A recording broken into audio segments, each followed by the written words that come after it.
Yeah, Glitch the guarantee. E&E. Put your boy shit.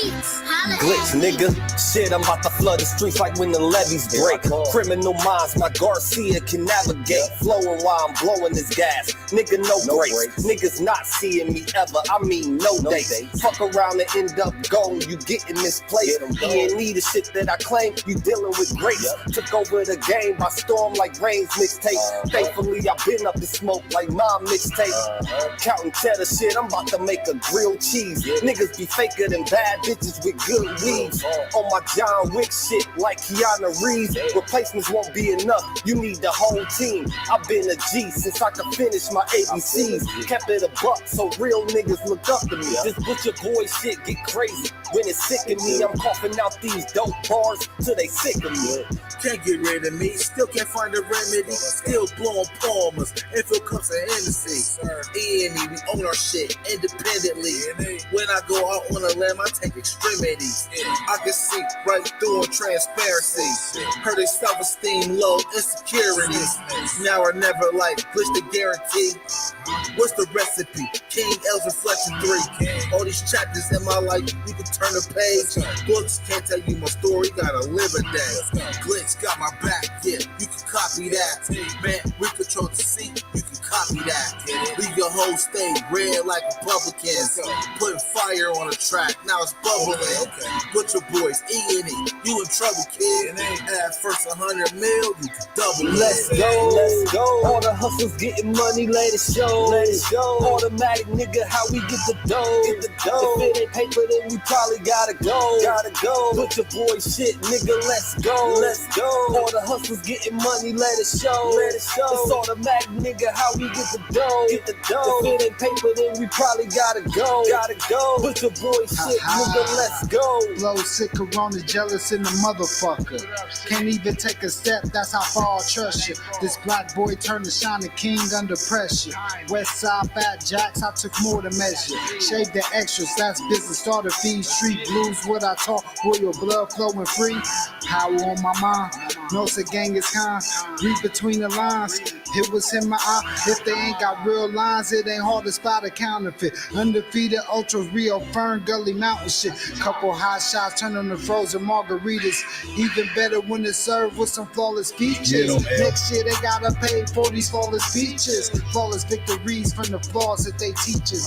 Now my flow imitate how I board the plane nonstop. The little J gon' take over with my time side. Yeah, I get right to it. My nigga, we beg your pardon. We putting niggas back in boxes. Yeah, they be harder. My flow be retarded. Sick, I need hella help. My groove came back. This must be how Stella felt. We just started kicking it like a yellow belt. We all made it to the pros. This is how LaMelo felt. You better yell out help. Here comes the double team. You catch me in the spot, then you know that the boy is clean. The Louis V look mean with the magazine. So if you try it, you get shot. No vaccine. If you asleep before I came, then I'm the caffeine. I pull the jokers out the deck. Yeah, there ain't no laughing.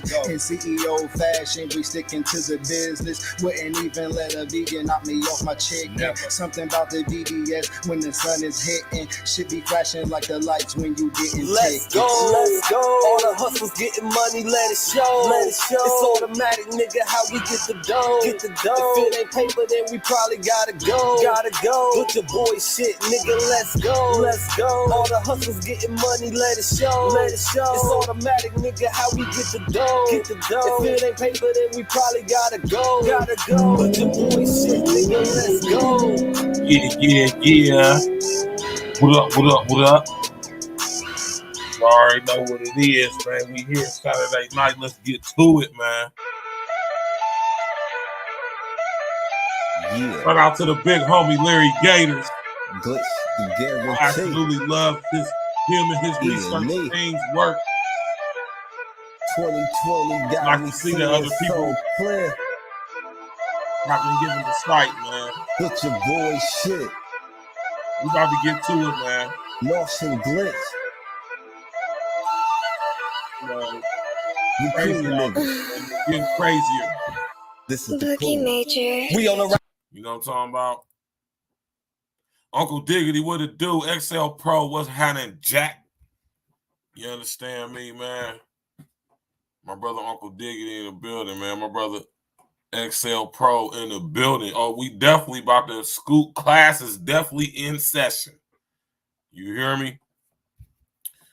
Shout out to the homie Larry Gators, man. Listen, we about to watch we about to look at my brother Gators stream he did a couple days ago.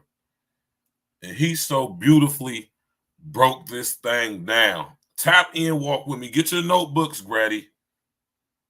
Get your pens and get ready to take some notes because, Brother Gators, man, his research team is impeccable, man. I'm talking about, man. You hear me? And I'm going to emphasize on a lot of stuff. You hear me? This thing going on in Israel, y'all. Right? This thing going on in Israel. Right?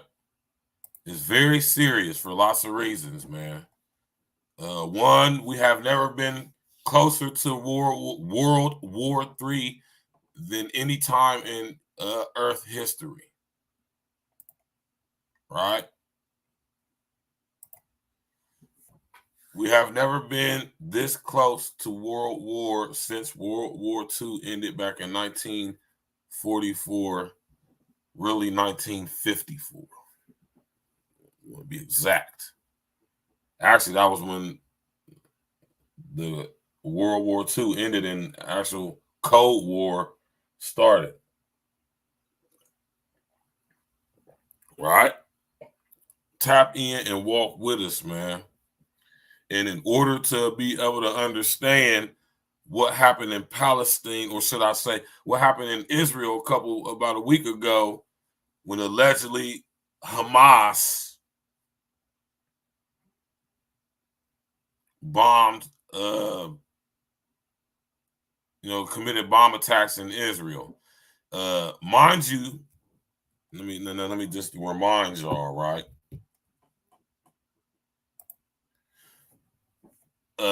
Tel Aviv ain't mentioned once in scriptures. Right? Jerusalem is, Bethlehem is, but no mention of Tel Aviv.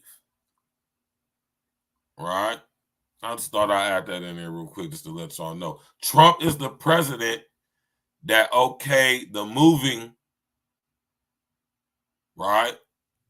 The moving of the capital from Jerusalem to Tel Aviv.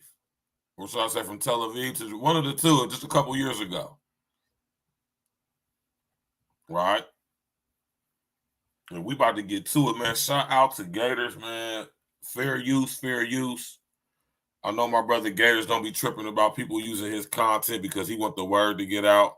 And that's one thing I do respect about Gators. Gators is not going to flag you for showing his content. He's not going to dox you, flag you, report you, or any of that stuff. So I got hella respect for the bishop. I got some questions for the bishop if I was to ever meet him or have the opportunity to interview him. I got some questions, but outside of that, his research is impeccable. I mean, top tier. And we about to get to it, man, because I think his research team, and I give all the credit to his research team, because there's no way that one person could do that level of research by themselves. It's just not possible, man. It's just not in this reality, not humanly. No. Right? But my brother Gators, man, he's an awesome researcher. He has an awesome research squad. And like myself, he's been given a beautiful ability from the Most High to connect dots, right? And when I seen this stuff, because I was thinking about doing something very similar. I was thinking of, because I'm looking at what's going on. I'm like, man, this is because I know all them refugees, asylum seekers, I know they to be sending them all over here. And we got pretty big Jewish communities in my city, so I wouldn't be surprised if they get some of them here in my city. You know, one of the most wealthiest areas in my city is a place called Bexley, which is basically owned by a lot of, you know, Jays.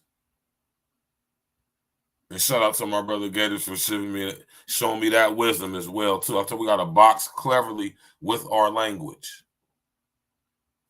Right? And this guy on the screen right here, this is the reason why I use this guy for a thumbnail. How many of y'all know who this guy is? Uncle Diggity XL Pro. Are y'all familiar with this guy on the screen right here who's also the thumbnail?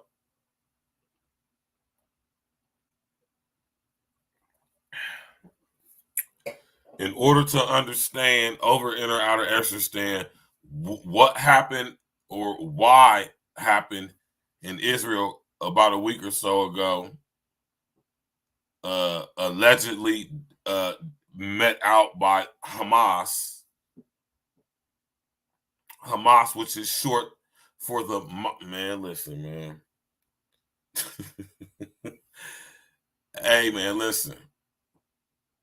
Everything we see and seen is nothing but a dream within a dream. You hear me?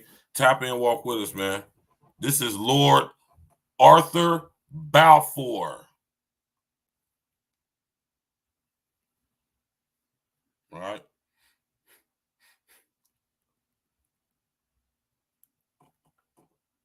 Balfour was a part of the British Parliament, right?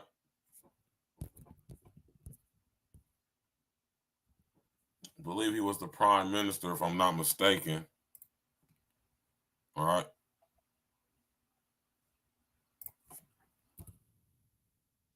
Happy to walk with us, y'all, man. Right?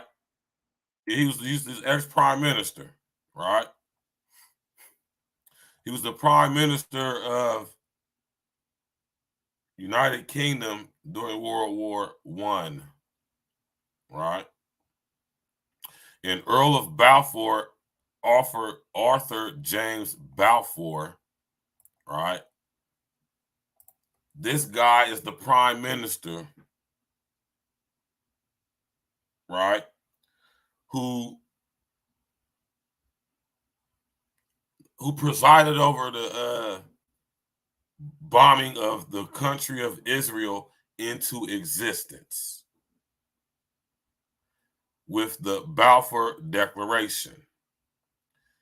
Lord Balfour, like most British aristocrats, are under the employ of a family known as the Rothschilds. And I know a lot of y'all probably heard about the Rothschilds, but I'm going to break them down one of these days, you know. But Lord Balfour was an agent of the Rothschild clan. You hear me?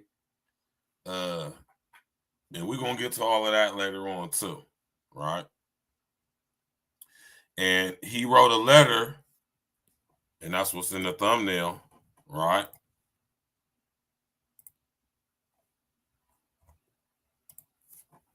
He wrote a letter. Oh my God. Man, come on, man. Sometimes the computer be having a mind of its own, man. You hear me? And he wrote a letter to Lord Nathan the Rothschild, right? Who was one of the Rothschild brothers which presided over the United Kingdom, right? And in this letter, I'm just going to read it. We're just going to read the letter.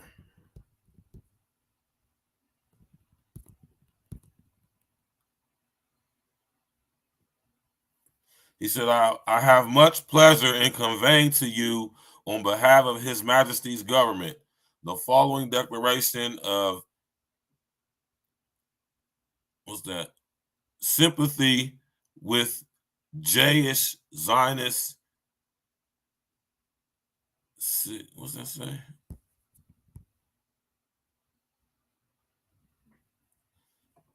Subject to what? Niggas was being sent to and approved by the cabinet. All right. That's not the important part. This is the important part right here. This is what's known as the Balfour Declaration. Right? Tap in and walk with me. His Majesty's government viewed with favor the establishment in Palestine of a national home for the Jewish people, and will use their best endeavors to facilitate the achievement of this object, it being clearly understood that nothing shall be done which may prejudice the civil and religious rights of existing non-Jewish communities in Palestine, or the rights and political status enjoyed by Jays in any other country. All right. So the Balfour Declaration basically is the Lord Balfour, who was the prime minister presiding over the United Kingdom at that time, right, under the tutelage of the king. I want to say at the time was it Elizabeth's father, King George the Sixth, if I'm not mistaken. I think that's her pop. I think that's who her pops was.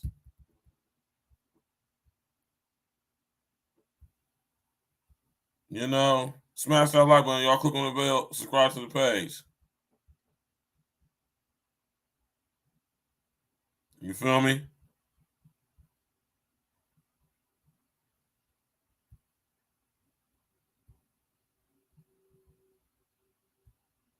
Yeah, George the Sixth, right?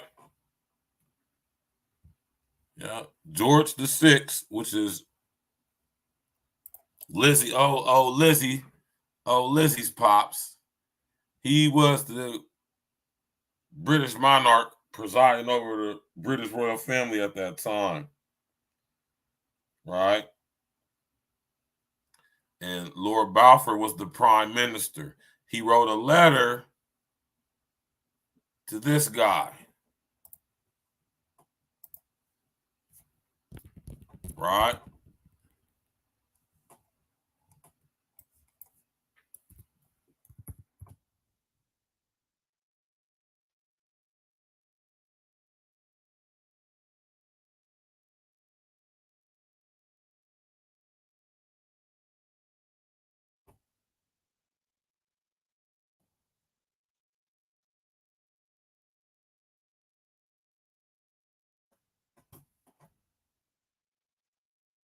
All right. Lord Nathan Rothschild.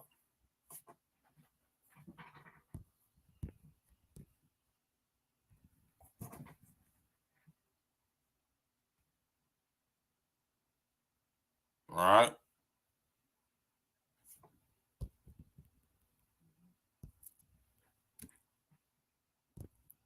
This is him right here. Let's get a picture of him right there. That's him right there.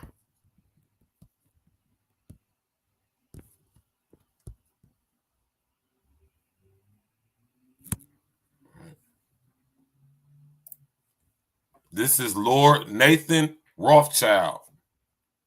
He was the Rothschild representative and the British Rothschild representative. All right. And this is the guy who was presiding over the British, the bank, the money supply at the time, right? And him and Lord Balfour were not only good friends, but Lord Balfour was in his pocket, just like most of the motherfuckers over there, right? So what I'm saying, Lord Balfour, who was the prime minister at the time, wrote him a letter telling him that this guy gotta connect the dots, y'all. You hear me? We gotta connect the dots in order to understand what's going on over there in Israel, right?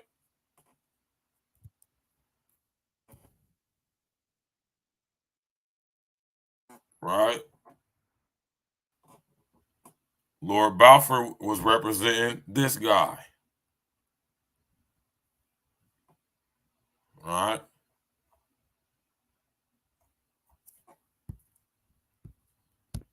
That's him right there. That's Elizabeth's pops. You dig? This is King George VI. King George VI is Elizabeth, who just died recently, father.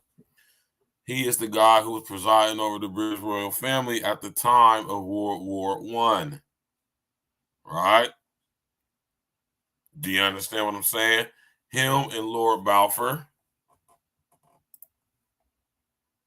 right, got together and with the assistance of the Rothschild family,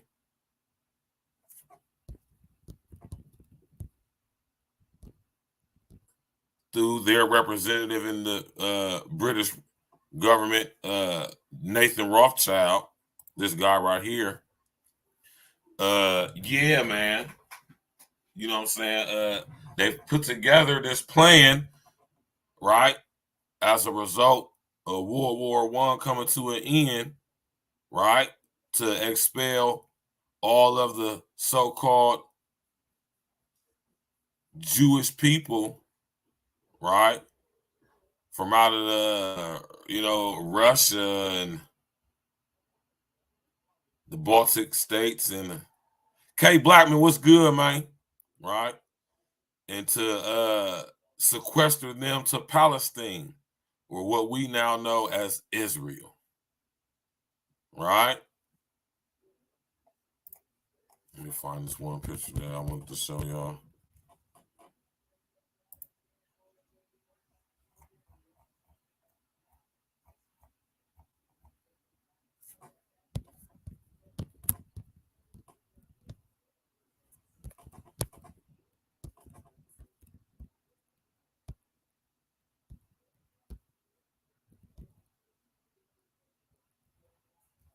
Right?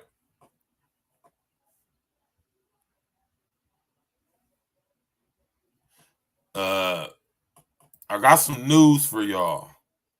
Historically, the land that we know as Israel and Palestine, it doesn't even historically belong to either one of these people.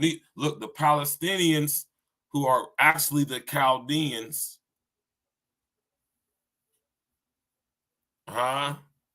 and the Israelis, they're the descendants of crypto Jewish people, or what you heard me refer to, Khazarian demons, out of the house of the Huns and the Mongols through Turkey in Eastern Europe, not originating from Israel. These people are not Arabs. They're not Palestinians. Hell, some of them ain't even really Khazarians. Most of them are the descendants of the Hun family and the Mongols under the leadership of a guy named Genghis Khan. That's why a lot of Jewish people have the last name Khan.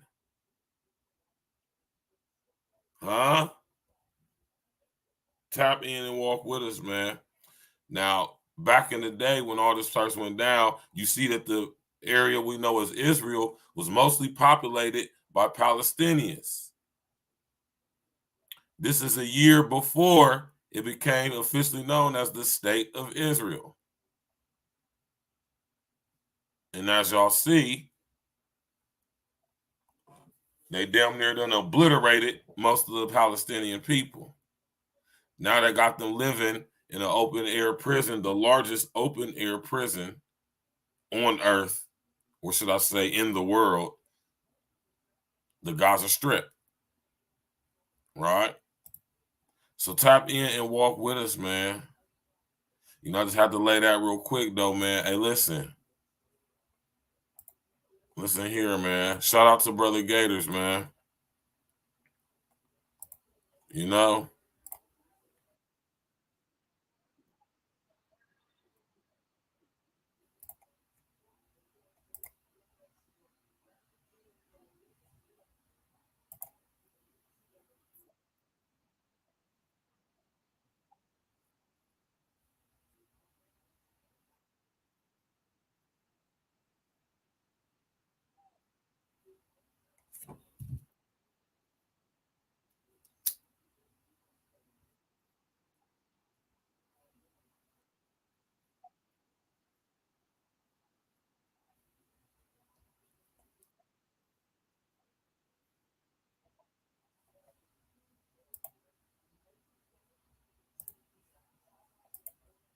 Let me pull it on the screen for y'all, man. Tap in and walk with us, man. You know, shout out to everybody in the chat, man. Fair use, fair use. Might stand, not of works, but of him that calleth.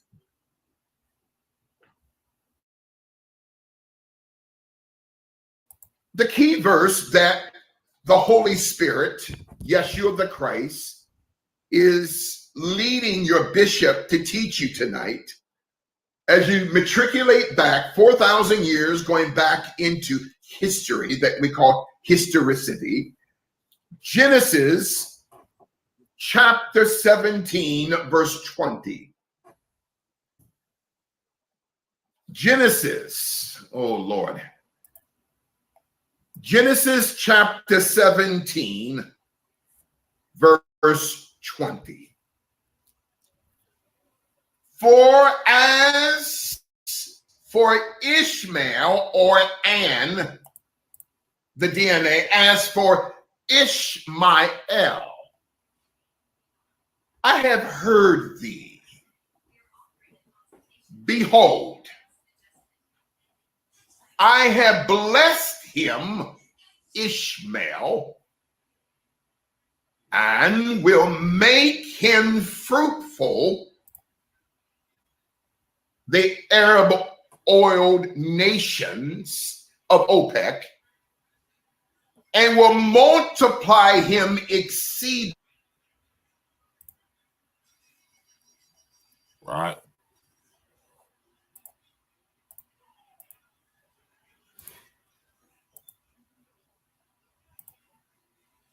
Hold on, y'all. Hold on real quick. We're going to box cleverly.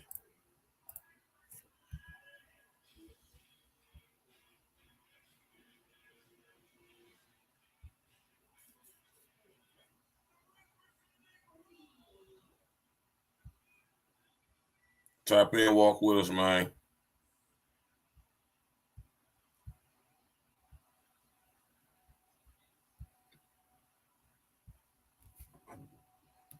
Diddly. 12 princes shall he beget, and I will make Ishmael, make him a great nation. But in Isaac shall thy seed be called. Go back to the body of the text in Genesis chapter 21, verse number 1. Let's lay apostolic foundation concerning a very unique title that the Holy Spirit has breathed upon me this morning. Module 1, Volume 1,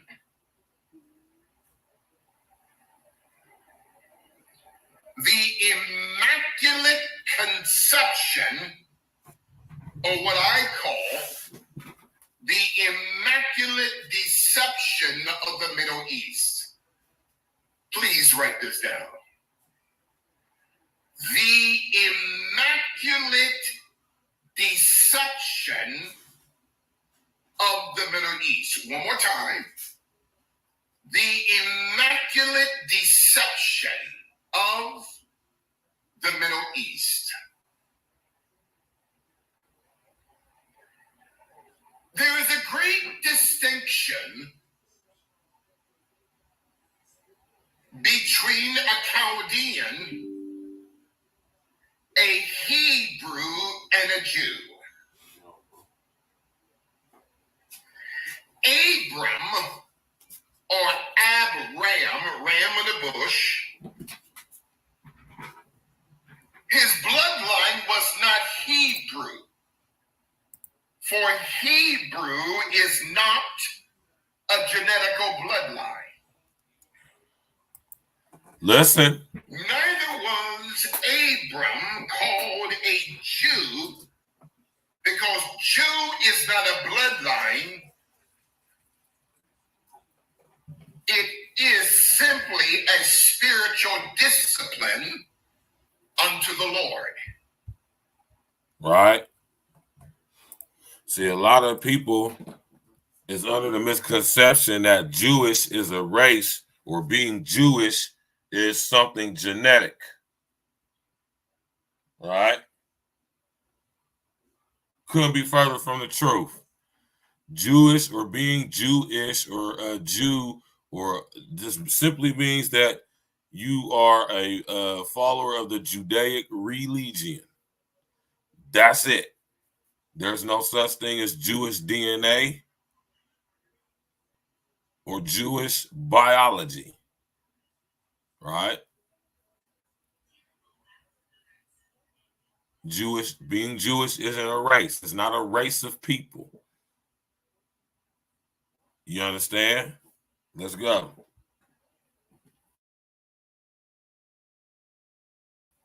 Abraham's blood was not Hebrew, neither was it Jewish, but his blood was Chaldean.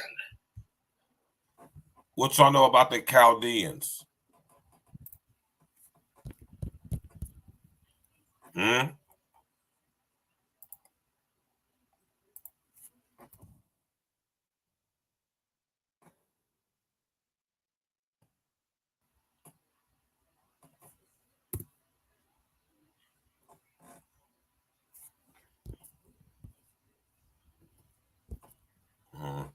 Let me pull up an image so y'all can get an idea.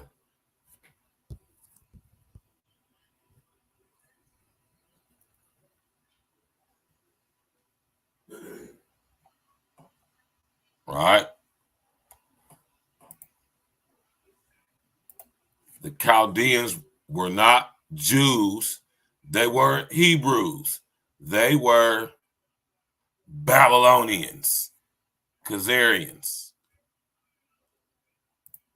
You did. Tap in, walk with us, man.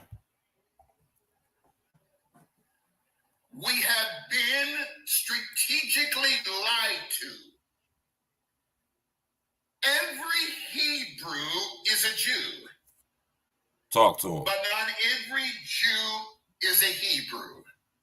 No,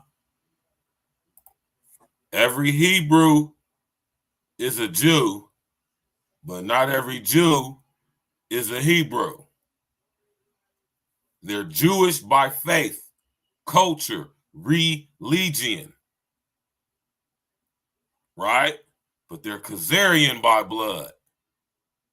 Most of the people who call themselves Jews or Jewish, or people now, the Orthodox, or the what you would call the Sephidic or Sephardic Jews, right? They're just Jewish by faith, but genetically, culturally, they're Hebrew. And most of them, some of them ain't even Hebrew. Some of them are the descendants of the Hun bloodline or the Khan bloodline. Some of them are Babylonian descent. But most of the Jews we see over there in Israel and Palestine, they are of Hebrew descent. Now, Hebrew is an actual race. Hebrew is a genetic group of people. It's not just Semitic. It's genetic. Understand the difference. Right? Tap in and walk with us. The term Hebrew rabbinically means he ruled.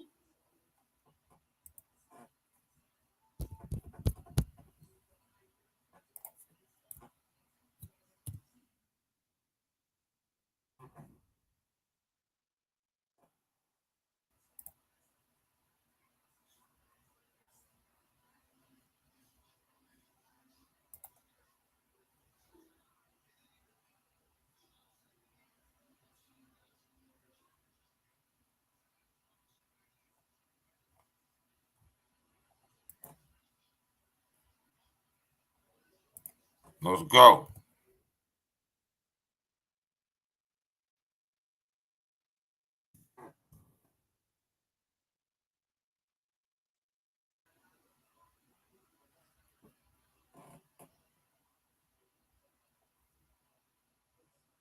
Right. When God gave Adam dominion, Adam technically was the first Hebrew, not Abraham. For the term Hebrew or Hebraic means he rules with apostolic dominion.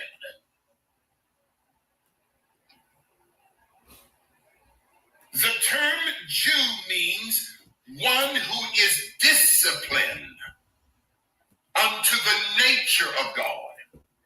Every Hebrew that rules is a disciplined Jewish man or woman of God.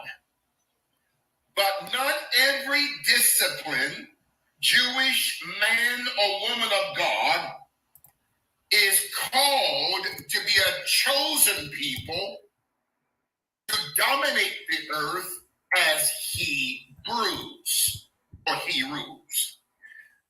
So the rabbinical text, Hebrews, Hebrew, Hebrew. Right?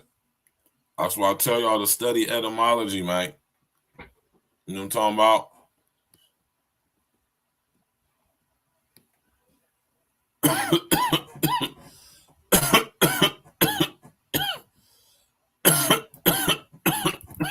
Tap in, walk with us, man. You hear me? Smash that like button. Click on the bell and subscribe to the page, Jack. You did?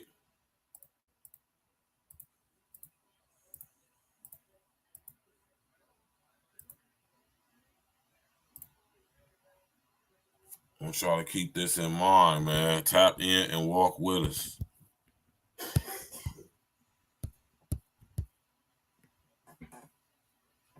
Chaldean chick bad, ain't she? Huh? What you know about going ahead and getting you a Chaldean chick? You know what I'm talking about? Let's go. teaches us that the term Hebrew is not a genetical bloodline. Neither is the term Jew a genetical bloodline. The bloodline starts with a Chaldeic bloodline through Abram, who then became Abraham, Ham, burnt skin. Abram came out of the Ur of the Chaldees. He did not come out of Eastern Europe. Abraham did not come out of Central Europe, neither did he come out of Western Europe. Abram came out of the Ur of the Chaldees, and God brought him out of darkness of being a worshiper of the moon god goddess Allah. I'm gonna break this down one of these days to y'all. And when I was in the joint, I done got into it with some of my Muslim brothers behind this too. Like all other religions, right? Like all other religions,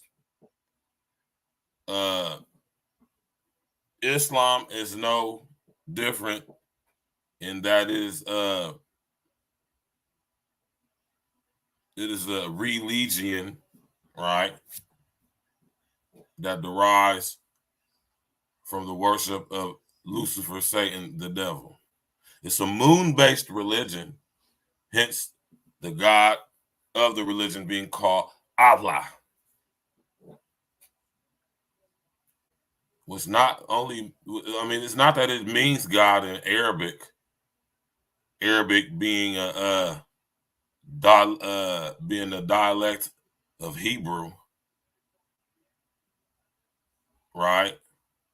Allah is also the name of one of many demons, right? In ancient Chaldean religion systems, right? Tap in and walk with us, man. This is mentioned in the books that they took, the Vatican then sit there and took up out that Bible, man, like 44, 45 books or something like that. Which is a demonic entity, and God brought Abram into a Hamitic anointing to receive a divine covenant. Right, and that's what, listen, the term ham, burnt skin or burnished skin, right? Brown skin, black.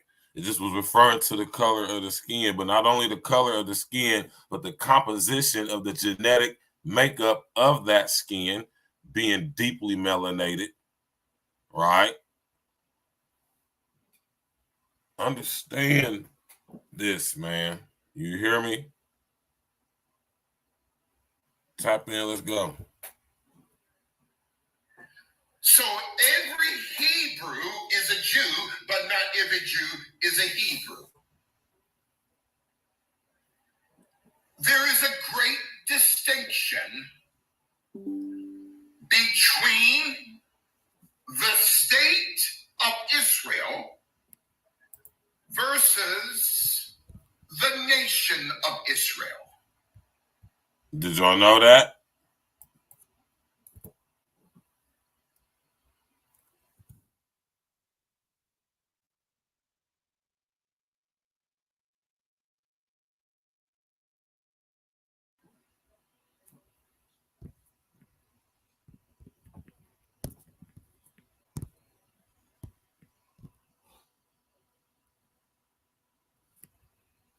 This is a better. Oh, hey, when are you doing that?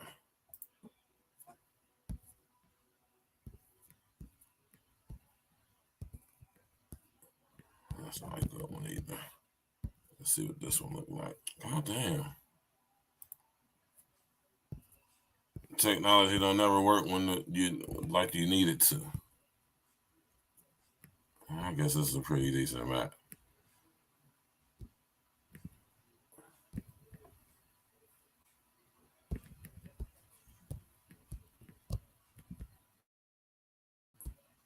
Not a big country at all. Right? And the parts you see right here, this is where all this is so-called Palestine. When all of this, where you see it says Israel used to be all Palestine back in the day, prior to 1948. You know, it's a big difference between the nation of Israel and the state of Israel. Right? Big difference. Pay attention. Let's begin with the state of Israel, as we are dissecting the foundation of the immaculate deception of the Middle East. The state of Israel, a nomadic bloodline called the Khazars,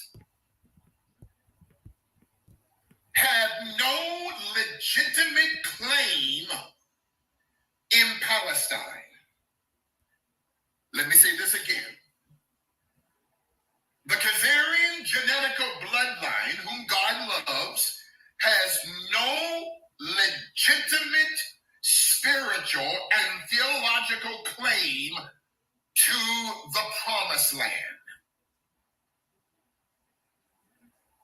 The term Khazar means a nomadic tribal people of Turkish Mongolian blood that's also connected to the Han Dynasty in central China.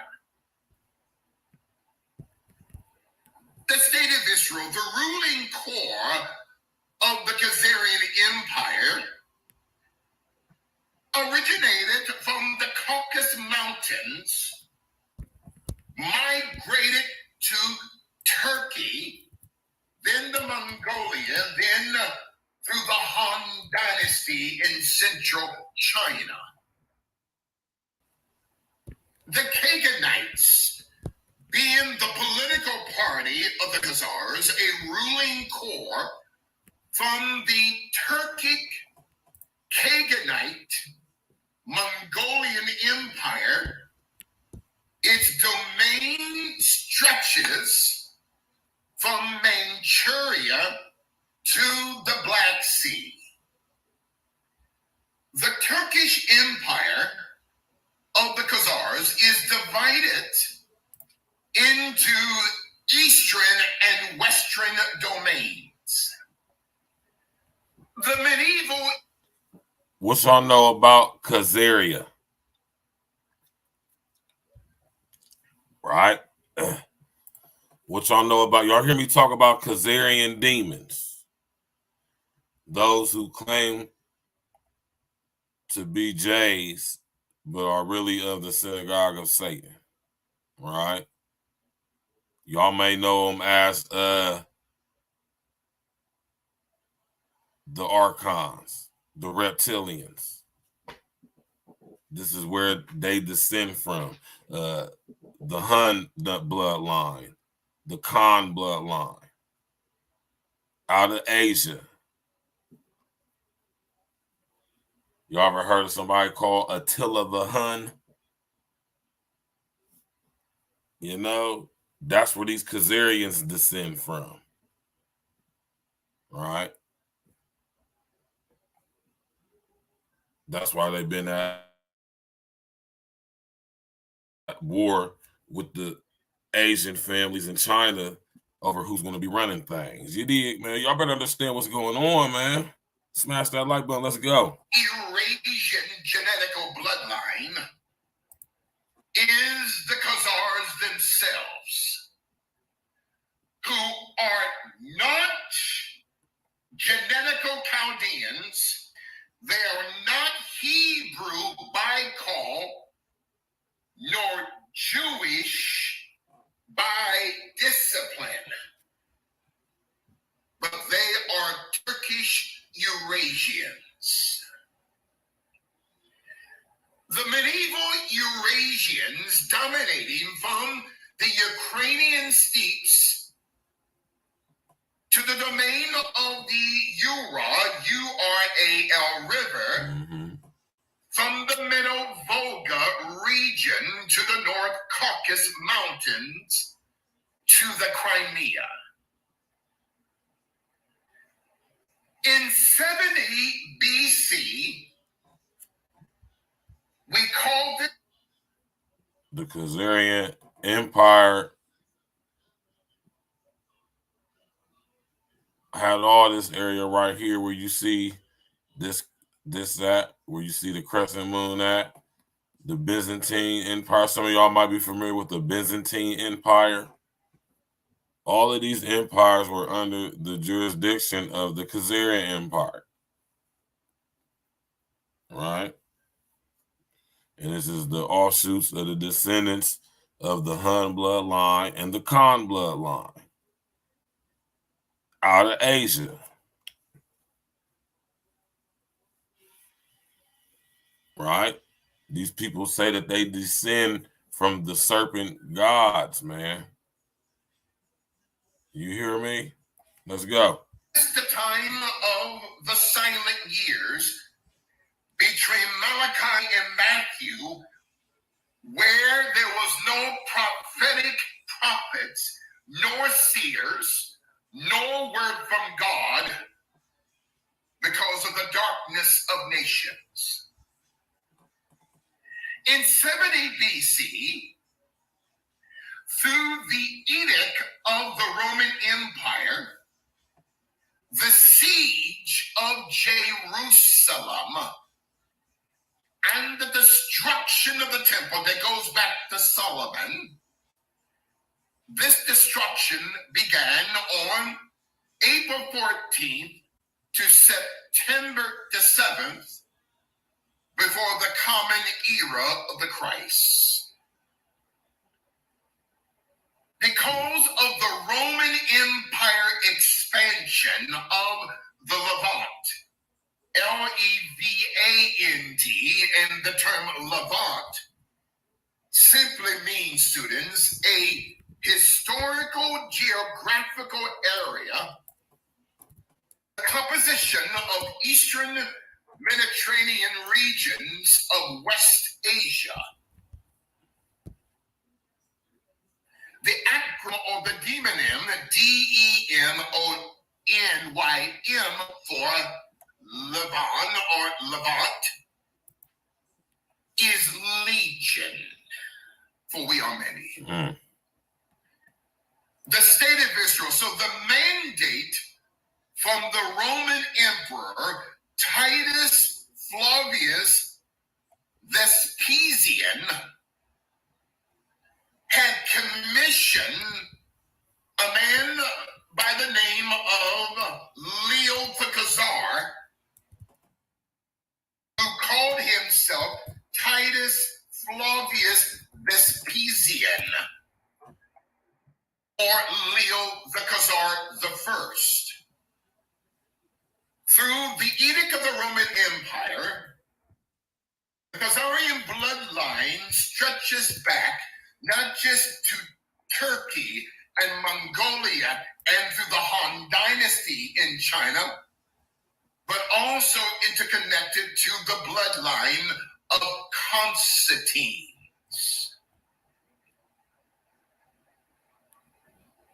So the bloodline of Constantine. And this is what I'm saying, y'all. This is what I be talking about when I say we got to do our due diligence and we got to lay foundation in order to understand what's going on in Israel today.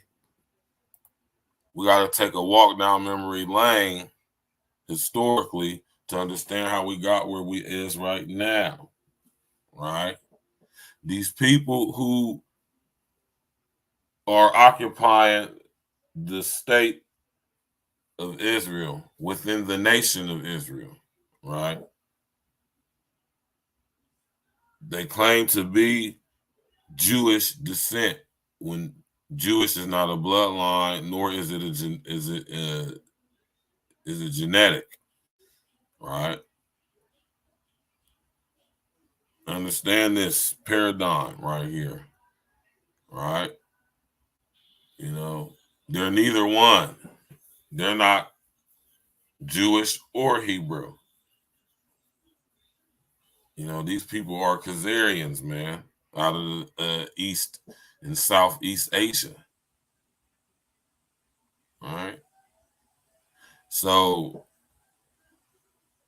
you know, all this stuff going on with all of this beef with the so-called Palestinians and, you know, the Jewish government, right?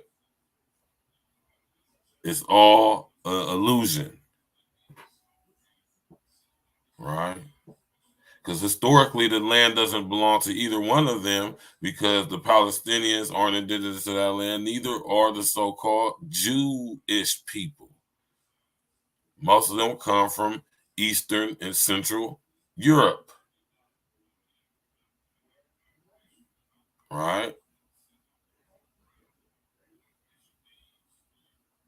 You know, tap in, well, let's go. Constantine's giving birth to the bloodline of Leo the Khazar the First,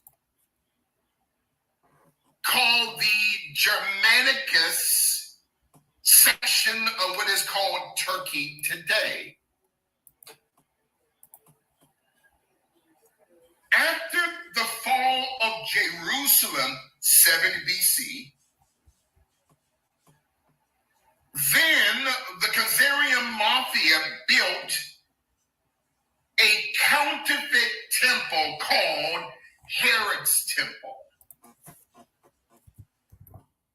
where the Sanhedrin of 71 Pharisaistical and Sadduceistical secret societies were the money changers for the Roman deep state. The immaculate deception of the Middle East. Herod's temple was built after the fall of our people in 70 BC, and the Sanhedrin Council was born, called the Supreme Religious Body of 71 rabbinical scholars. Right. And this is it right here, where it stands to the day as we speak, the temple of Herod. Right. Under the guidance before the common era of the Christ. Because of the Roman Empire expansion of the Levant, Levant, and the term Levant, the immaculate deception of the Middle East. Herod's temple was built after the fall of our people in 70 BC.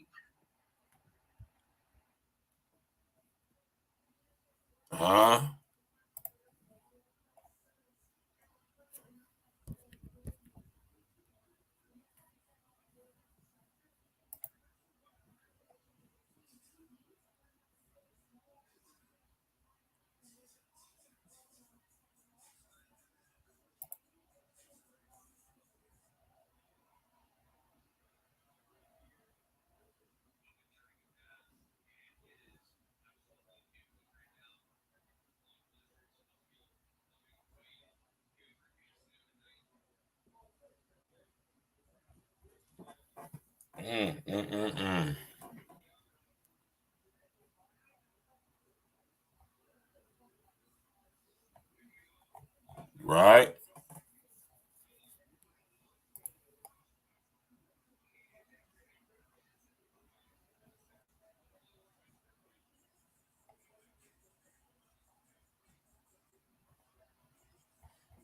It's too bad that these places is being destroyed, man.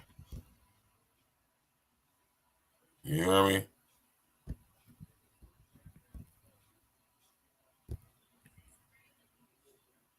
These places is being destroyed, man.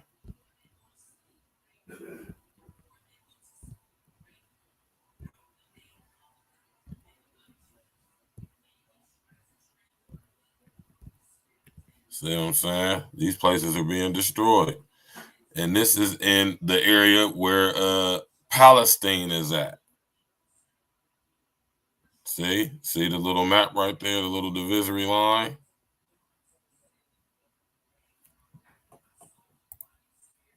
It's crazy, right? Herod's Palace is still there, you know, the ruins of it anyway. Yeah, I'm talking about. You understand me?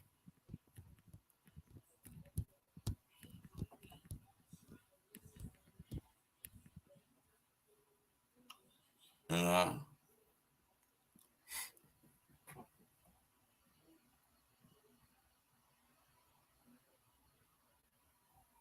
All right. The remnants of it is there. And, you know. And the Sanhedrin Council was born, called. Okay, so at Herod's Palace or Herod's Temple, right? Who you think built it?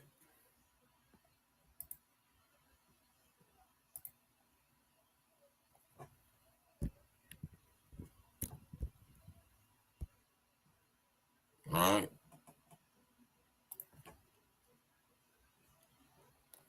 Who y'all think built? When I say who y'all think built it, I don't mean physically. I mean who you think paid for it to get built? Huh? You think it was the Roman government that did that? See, they've been up to their old tricks for a long time, right? And they all are in cahoots with each other. But it's levels to this stuff, man. And these Rothschilds have been around for a long time. The Sanhedrin Council did back in those days under a Luciferic satanic paradigm and ideology, right? They did the same thing they doing today back then. You know, today it's the Rothschilds that runs and controls 90% of the world's banking institutions. One family. And ain't nothing changed over all these thousands of years later. They still up to their old tricks. The Sanhedrin Council. These Khazarians, they ain't even Arabs. They're not none of that. These are Khazarians out of East Asia, Mongols, Attila the Hun. You hear me? From the Hun bloodline, the Khan, as in Genghis Khan bloodlines. You hear me? Vlad Dracul, right? Tap in and walk with me, man. You hear me? Who you think paid for Solomon's temple to be built? They've been running things for a long time, though, man. And I'm not talking about Jewish people, so-called Jewish people, man. What we will say is Sephardic or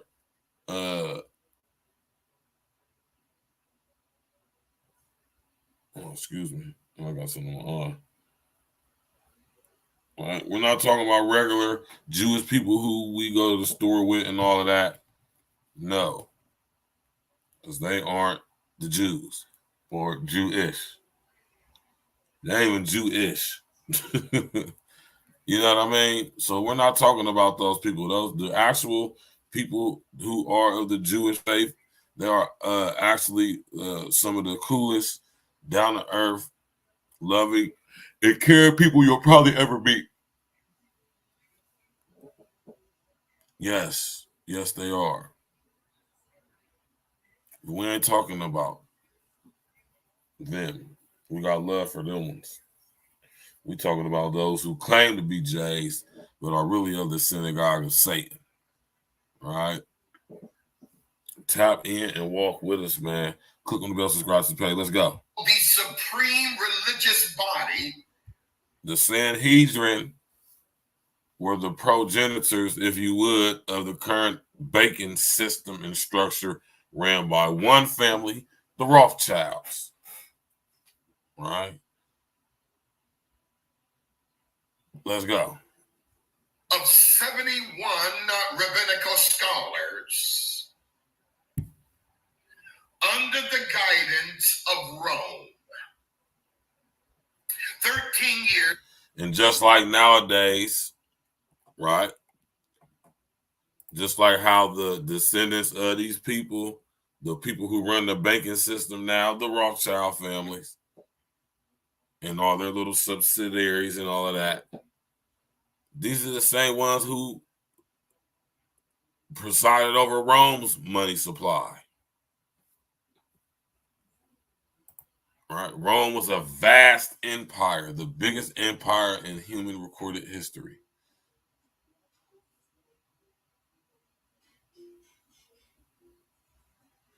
You know, let's go. After the fall of Jerusalem. According to the Tannical scholars, Tannical, capital T-A-N-N-A-I-T-I-Z-A-L, the Tannical scholars of the history of the true Jewish diaspora have said that the Great Sanhedrin of 71 sages, 70 plus a chief rabbinic officer, met in the chamber of hewn stones called Herod's temple. The Sanhedrin became the money supply, serving as the Federal Reserve system of the Roman Empire. All right. So like I just said, y'all, nothing has changed. Same people doing the same stuff. Right? Tap in and walk with me, man. They've been up to their tricks for about a good, let's just round it up to 10,000 years now. They've been at their tricks. But some of us are just not fooled by it. I myself included, plus my brethren Gators. Shout out to Larry Gators, man. Love your research, brother, man. It's awesome. It's impeccable, man. I'm talking about when you're a researcher like me, and you know, I respect it, man. You know, well, that's what type of stuff can happen for you when you got a whole squad of research. You got a research team. You know, and give me a research team. You hear me?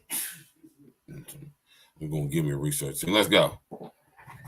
Called the Sanhedrin Supreme Council. I'm using spiritual wisdom.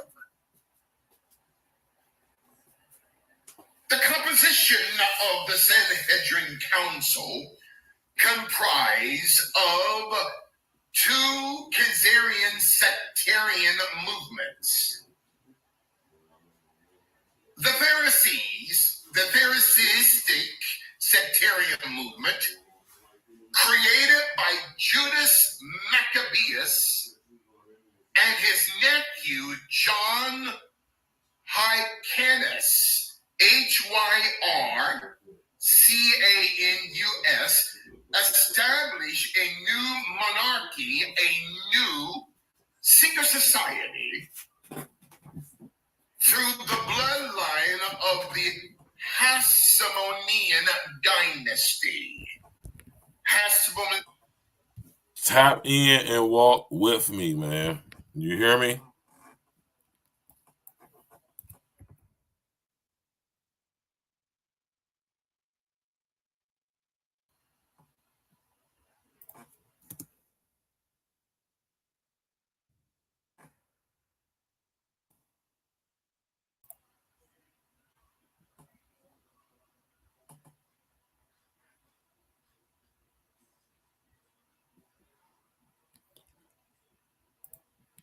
The Sanhedrin Council, right, which was the governing body of so-called religionist law over the Jews in the times of Yeshua, right? These were also the guys who presided over the Roman Empire's money supply. Y'all better understand, these people been at work for thousands of years, man. These, like I say, these Khazarian, really Mongolian, East Asian, right? I thought we weren't gonna find out who y'all was, man. Come on, man. Keep it, man. Tap in war with it. Hasmonean, Hasmonean,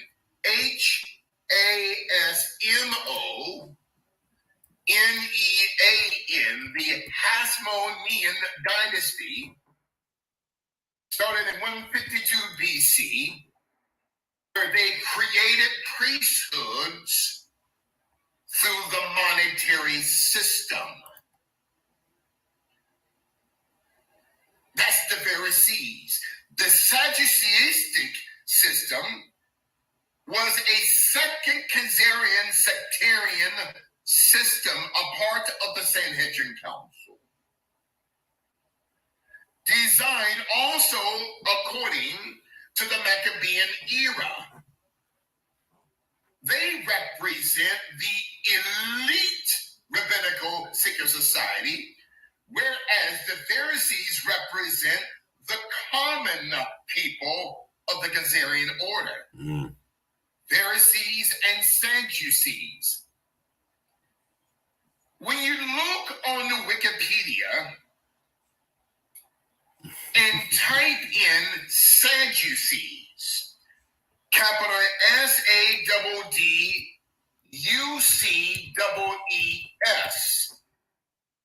on Wikipedia,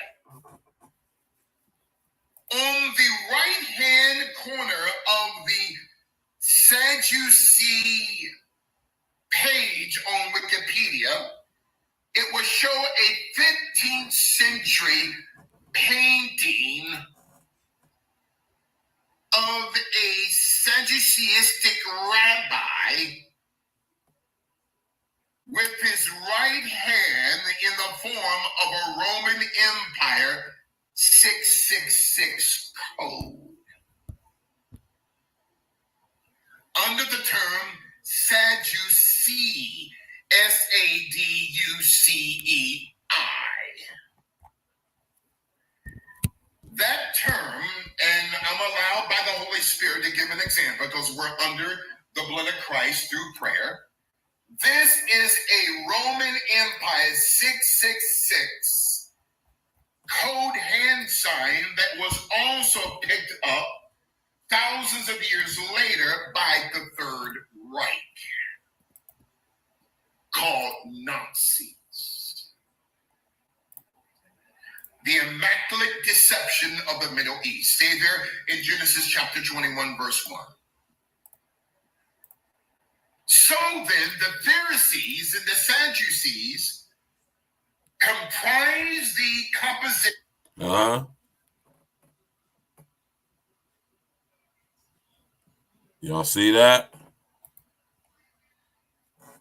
You got to break this stuff down, man.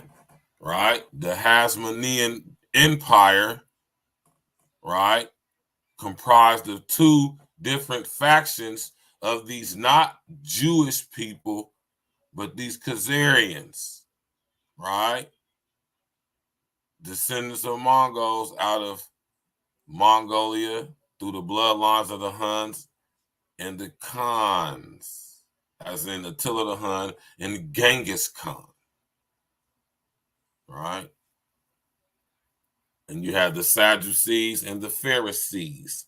And there's another group in there called the Essenes or Essenes. Huh? Y'all see this man's hand he throwing up? Y'all see what he throwing up?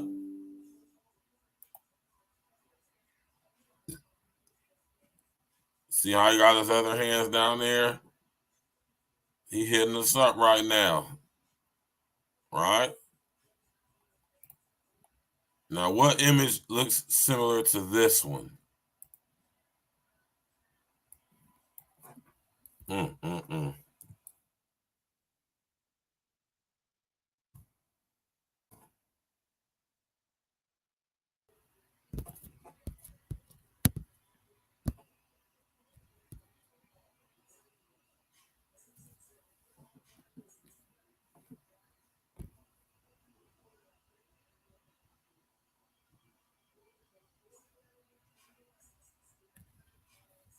Huh?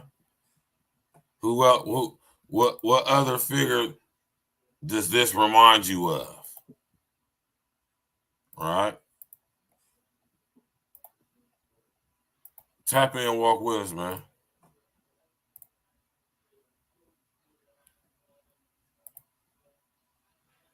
Right? Tap in and walk with me. You have to connect the dots. You see this?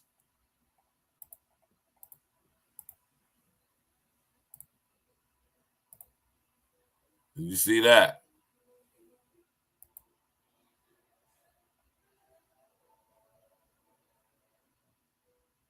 You did.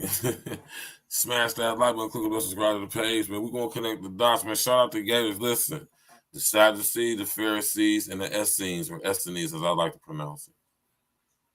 All right. Tap in and walk with us. Of the Sanhedrin Council that Christ exposed apostolically.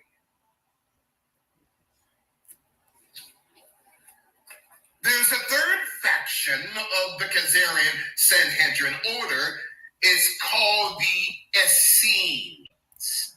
Capital E-S-S-E-N-E-S. A lot of scholars believe that Christ was an Essene, but that was a lie.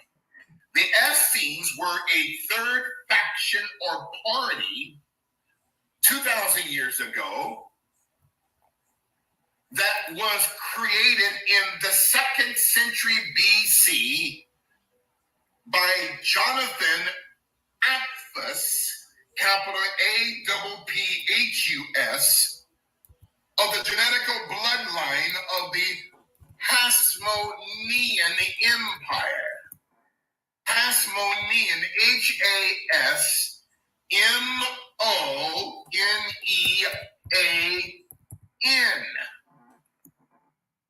which the acronym for this empire called the Hasmonean Empire. All right. And pay attention to what my man Gators is about to say. All right. The Sadducees, the Pharisees, and Essenes were all, right? They were all under the Sanhedrin Council. They were all different factions of the Sanhedrin Council, which was presiding over the monetary supply of the Roman Empire. So who really controlled the Roman Empire? Y'all remember what Amschel Meyer Rothschild said, who is a direct descendant of all this mess. He said, I care not who makes the laws of the country. He controls the money, controls the country, and I control the government. I control the money supply. Who controls the money supply? Really the one that's running stuff. And he told you to your face, I run the such and such money supply. Right?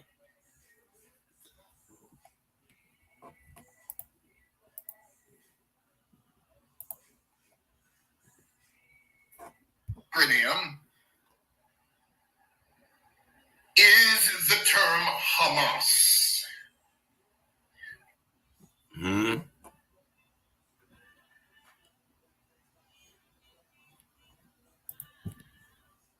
Right? Listen to what the bishop just said, what Homie Gators just said. The acronym for the Hasmonean Empire, right?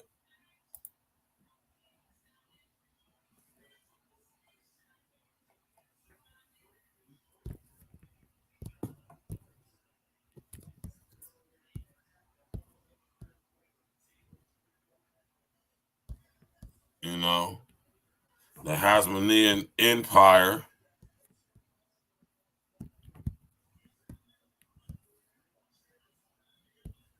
was basically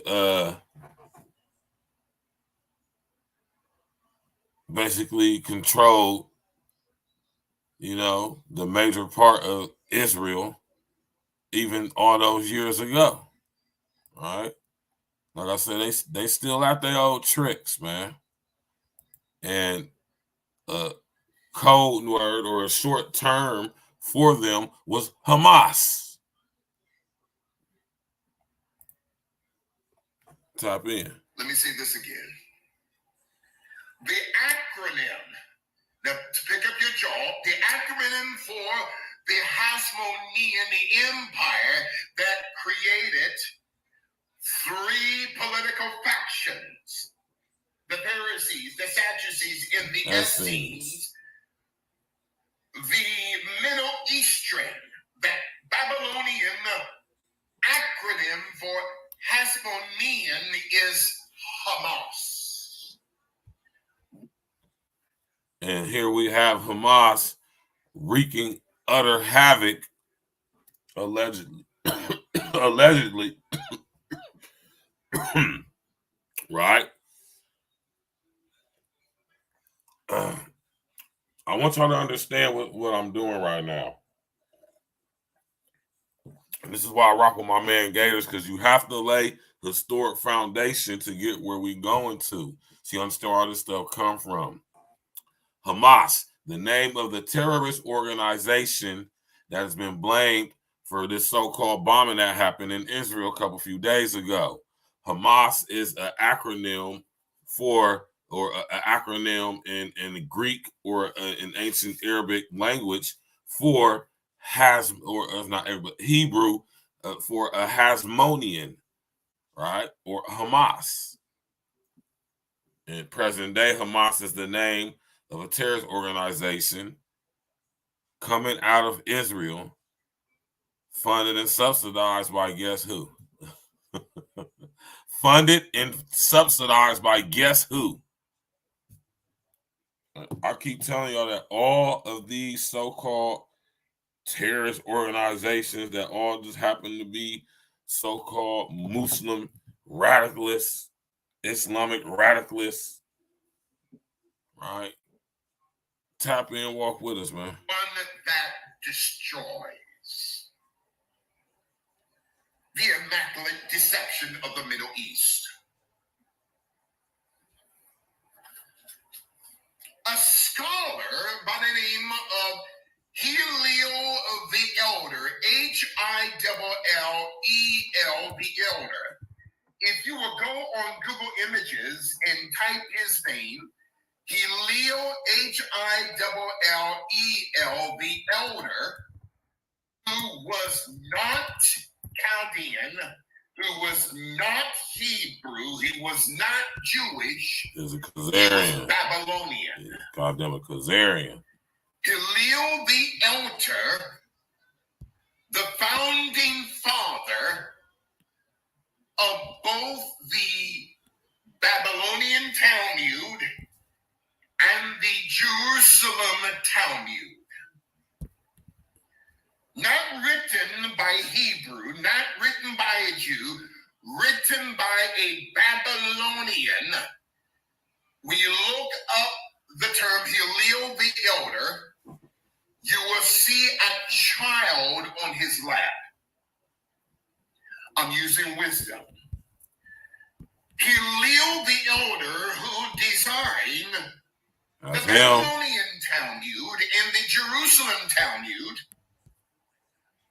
which advocates child marriage. That a grown man can marry a 3-year-old little girl. It's terrible. A grown woman can marry a 3-year-old boy. It's in the Talmud, both in the Babylonian Talmud and in the Jerusalemite Talmud.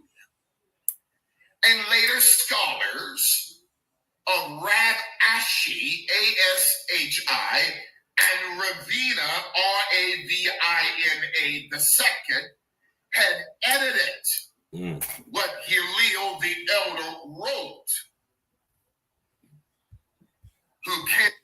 Nothing has changed with these people. They still fun boys. They still engage and interact with the transporting of young people as well as other people for lascivious things. It's nothing's changed, man. It's the same stuff that was going on for literally thousands of years, man. Right?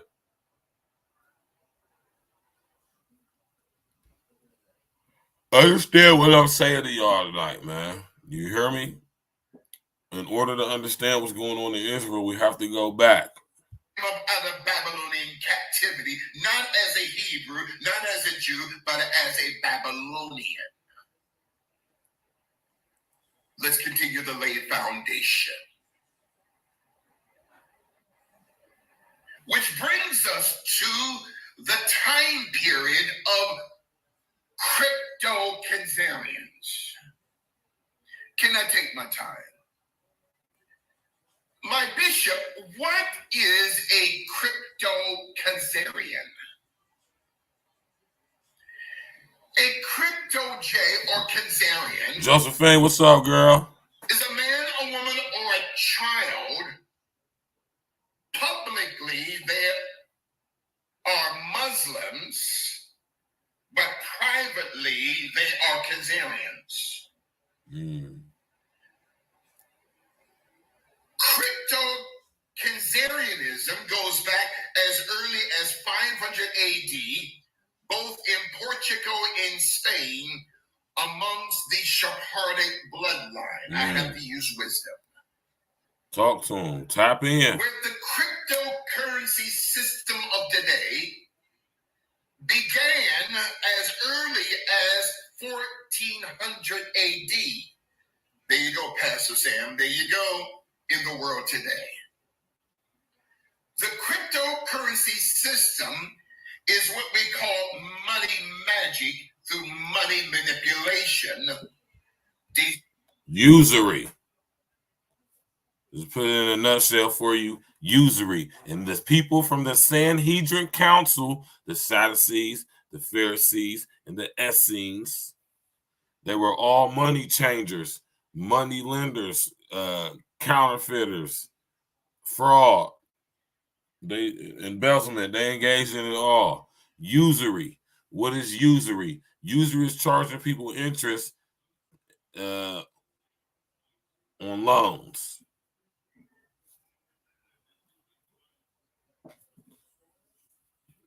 Usury is fractional reserve lending.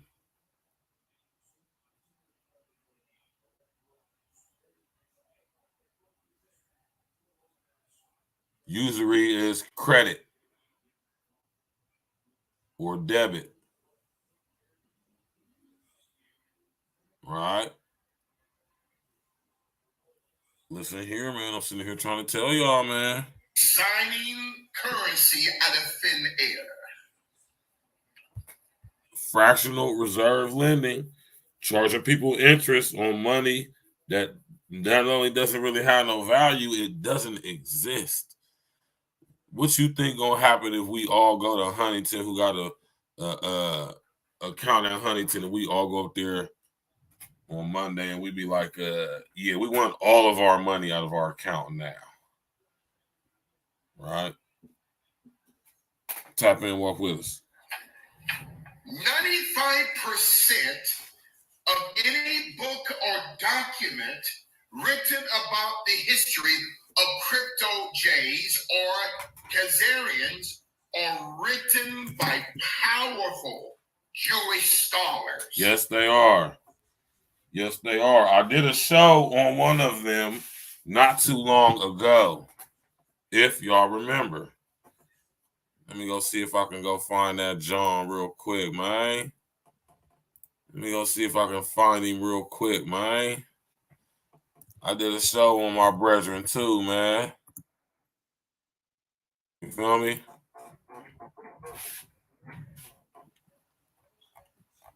Let me see if I can find it.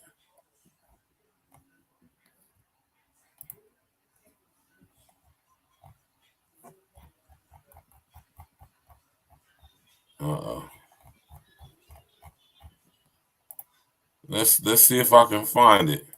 I did a whole show on this guy, man. You hear me?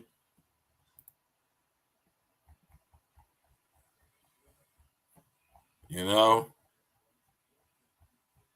My man Shlomo Sands. Right? Shlomo Sands was a teacher at Tel Aviv University, I think. I'm about to find it real quick. Tap in, walk with me, y'all. You know?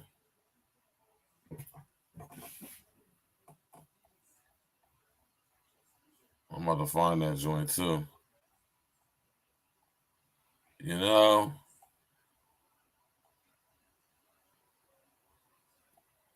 Tap in and walk with us, man.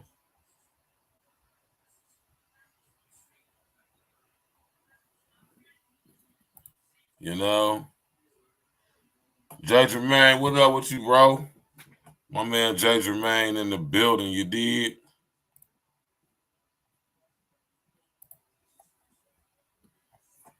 I'm trying to see if I can. I'm about to find the show. When I did the show on my homie the Slow-Mo Sand. He's one of them. He's one of the writers that my homie Gators is talking about, man. Some powerful Jewish writers. Here it is right here. You see it? Whenever I did this show, about almost a year ago, on my homie Slow-Mo Sand, the invention of the Jewish people. Did a whole show on it, right?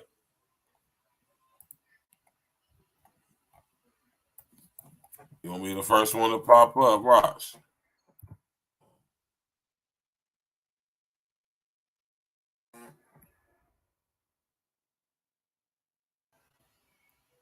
That's my brother Slow-Mo right there.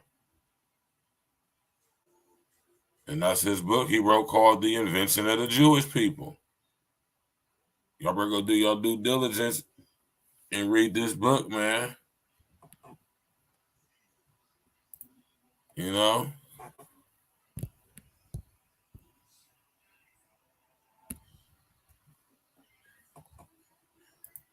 I will go dig my book out, but I don't feel like doing all that right now. All right? It's an awesome book right here, man. You know?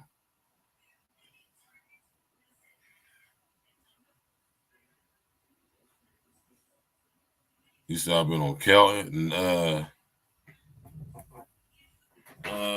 Not really, to be honest with you, no. I'm gonna be over there. I'll go over to Kelton when I go to East Market. Me and my brother L just was over there last weekend. You know what I'm saying? Because that's where East Market is at. Go get y'all some of that Creole to go. You know what I'm saying? My sis John VA, you know what I'm talking about? Go get y'all some of that Creole to go. But yeah, though, this is one of the very powerful writers that Gators is talking about. My man Slow-Mo Sand, who's talking about this stuff. Y'all ever heard of a book called The 13th Tribe by, I think his name is Professor Stephen Kessler? Y'all don't really be out that way, Jermaine, for real, for real. You know what I'm talking about? I think his name is Stephen Kessler.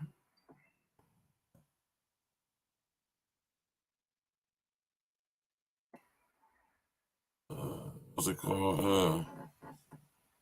The 13th Tribe.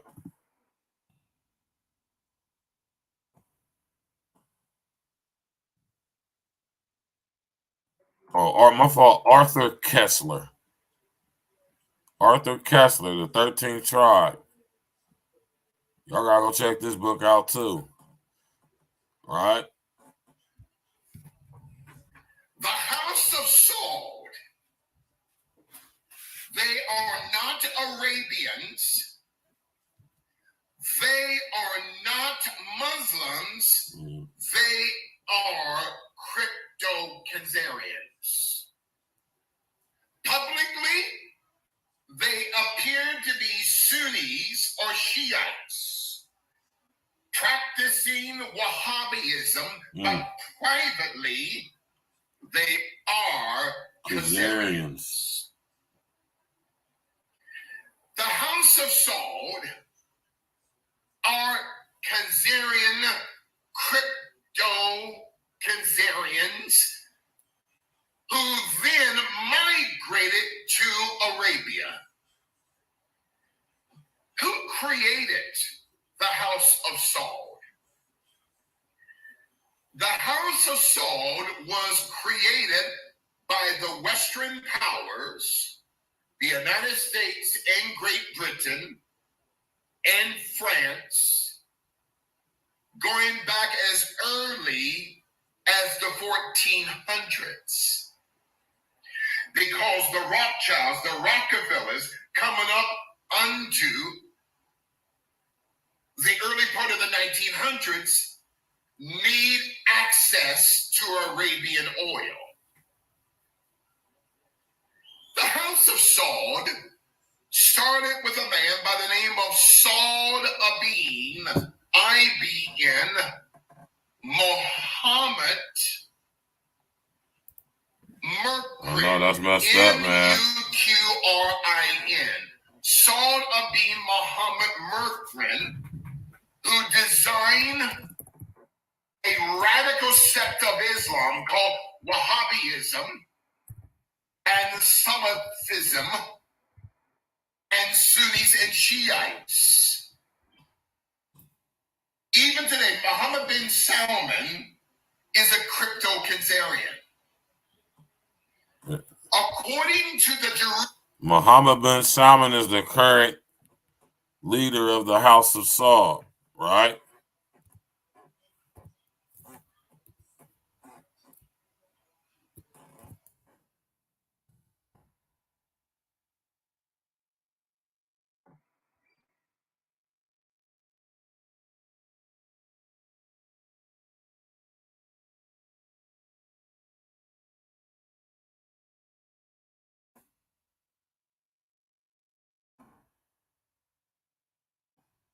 All right.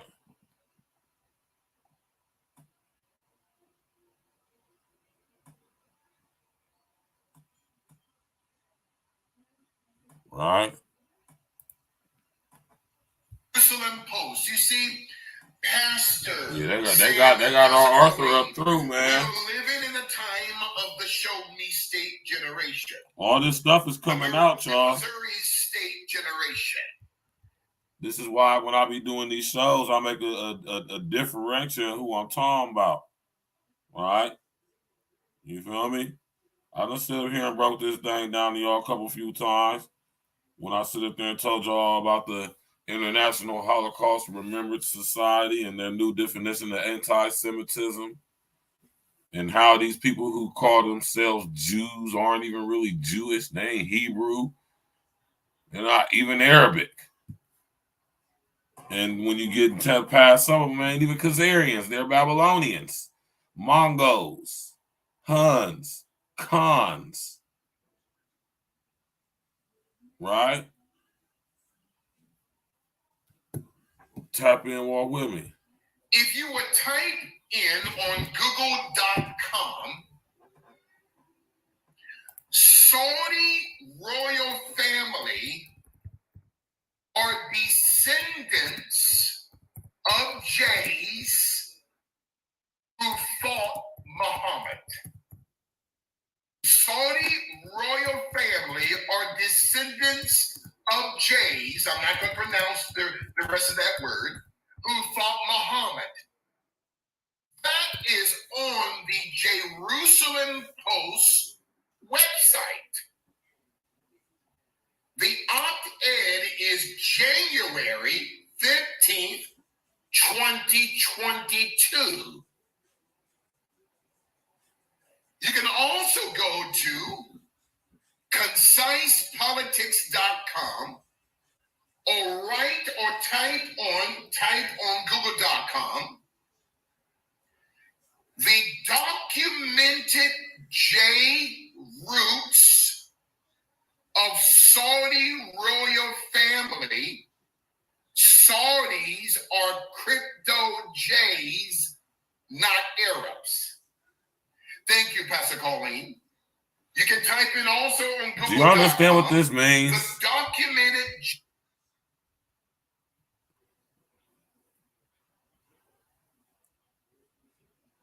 They're not. The House of Saud is not even. They're not even Muslim. Right? They're not Semitic.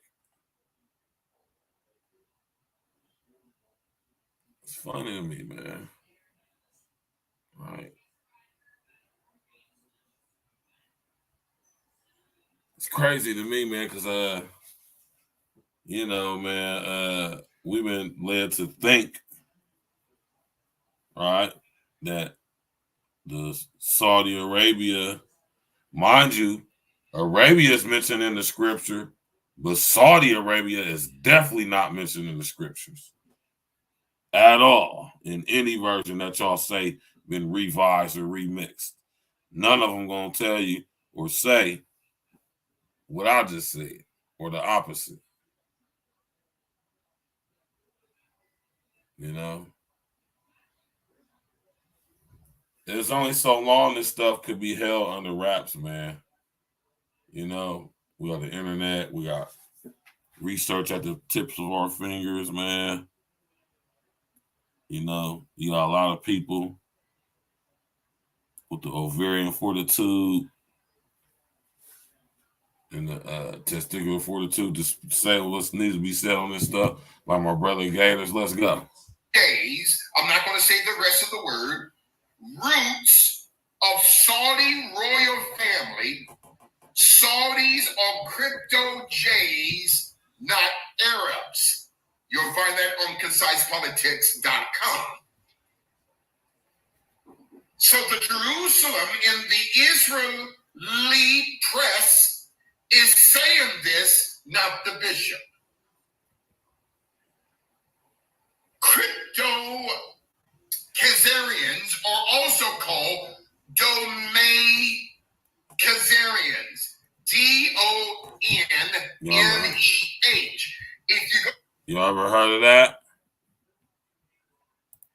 Dome?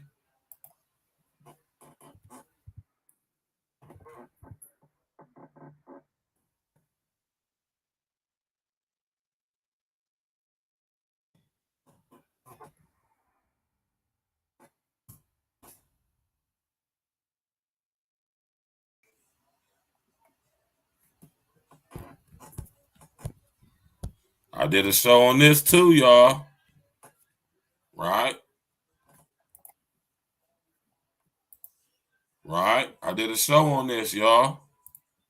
The Dome were a group of Sabbatean crypto Jews out of the Ottoman Empire who converted outwardly to Islam, but they retained their Jewish or their Khazarian Kabbalistic faith. Right? And I sat up there and told y'all, and notice that it says they were a group of Sabbatean. Right? Remember when I was putting y'all up on game about this guy?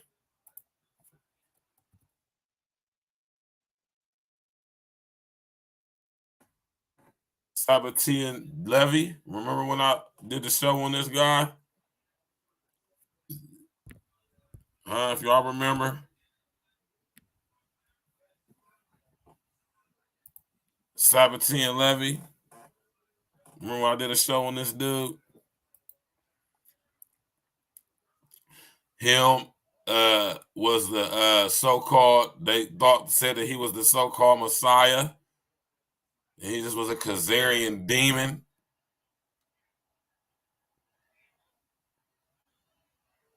And LSD was using him. Right?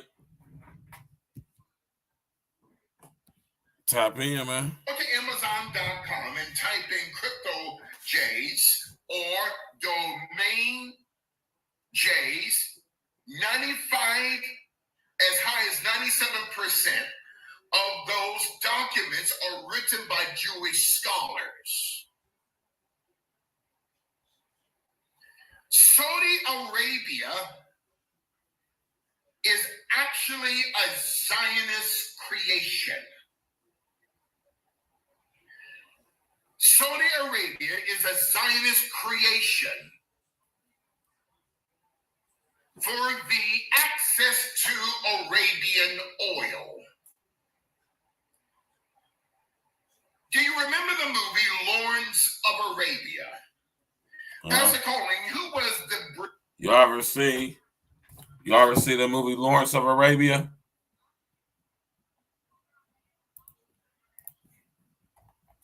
Sabbatean Levi was the so-called Jewish Messiah who claimed that he was the reincarnate of the Most High,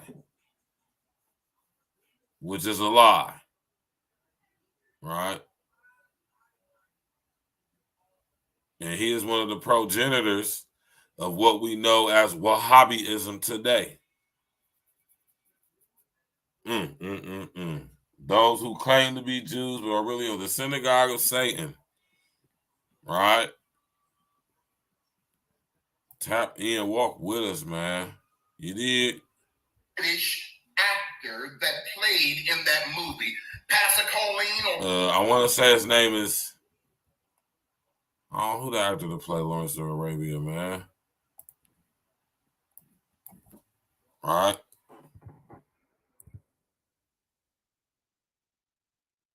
Lawrence of Arabia movie.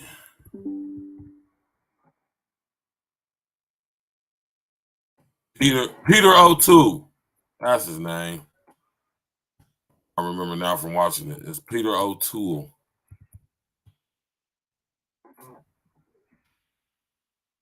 Back in the day.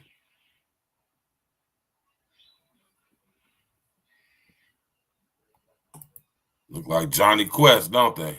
Pastor Sam or anyone. That is one of my favorite movies, and it will be wise for you to watch it. In Lawrence of Arabia, it is a true story of actually a man by the name of St. John Philby. Capital Philby. St. John Philby, Peter O'Toole. Thank you, Pastor Jilly, and Pastor Rick, and Pastor Vanessa. St. John Philby, whose son Kim Philby was a part of the Cambridge Five, who were counter spies both for MI6 and the Soviet KGB. St. John Philby was an MI6 super spy sent by the British Crown to infiltrate the House of Saud in order for the West to take over Arabian oil. The immaculate deception of the Middle East. It's worked like a charm. Which brings us to the 1917 Balfour Declaration. That's who I got as the thumbnail. All right? That's who I got as a thumbnail. You hear me? This dude I had on the screen earlier. All right?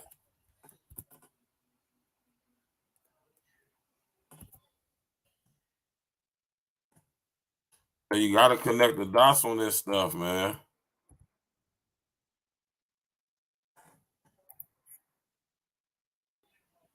Lord Balfour. Let's go. The Balfour Declaration, capital BALFOUR,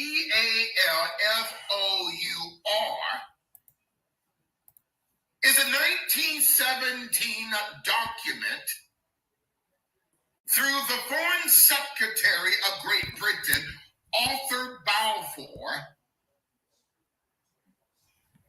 through the instruction of his slave master, Lionel Walter Rothschild, the second Baron Rothschild in Great Britain.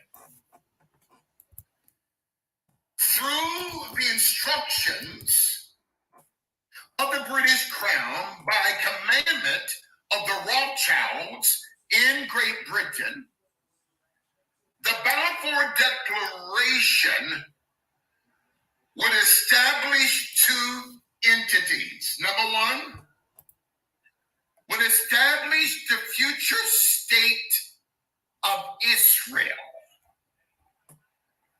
Through number two, laying the foundation for the House of Saul.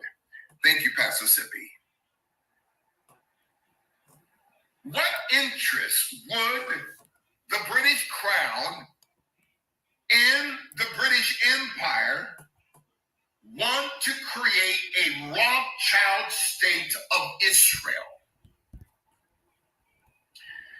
The Zionist Federation of Great Britain and Ireland, under the nationalist movement called Zionism. Zionism is not of God. Come closer. Zionism is not of God. Zionism don't come from the Most High. The Most High designed Mount Zion, but Zionism, that's from the synagogue of Satan, man. Right? Like most things in this reality. You know? Like most things in the world. You did? Tap in, walk with me, y'all. Mount Zion, the apostolic church, is of God, but not Zionism. Zionism is a political system designed by the Rothschild dynasty in Eastern, Central, and Western Europe, and given to a Rothschild agent by the name of Theodor Herz, Herzl, who in 1897 created the World Zionist Congress.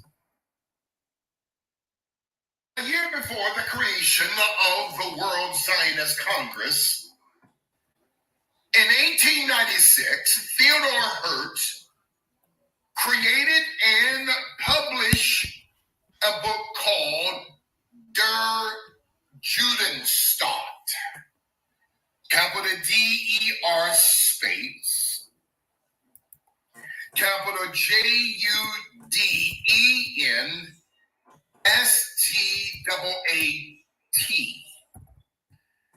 Der Judenstaat means the state of the Jays, written by Theodor Herz, whose plan was to first destroy the Ottoman Empire and then destroy the Palestinians. The British Empire created a political scheme called Mandatory Palestine. Mandatory Palestine was a geopolitical entity that was established between 1920 to 1948 through the region of Palestine under the terms of the League of Nations mandate for Palestine, which later ended up becoming the United Nations. Hence, UN, United Nations Agenda 2030 for global sustainability. Right? They've been up to their same tricks forever, man. All right? And we absolutely cannot allow these people to continue to get away with this stuff, man. You know what I mean? You know, in all honesty, man, they are human. Y'all got to understand what it means to be a human. How many of y'all know what human means?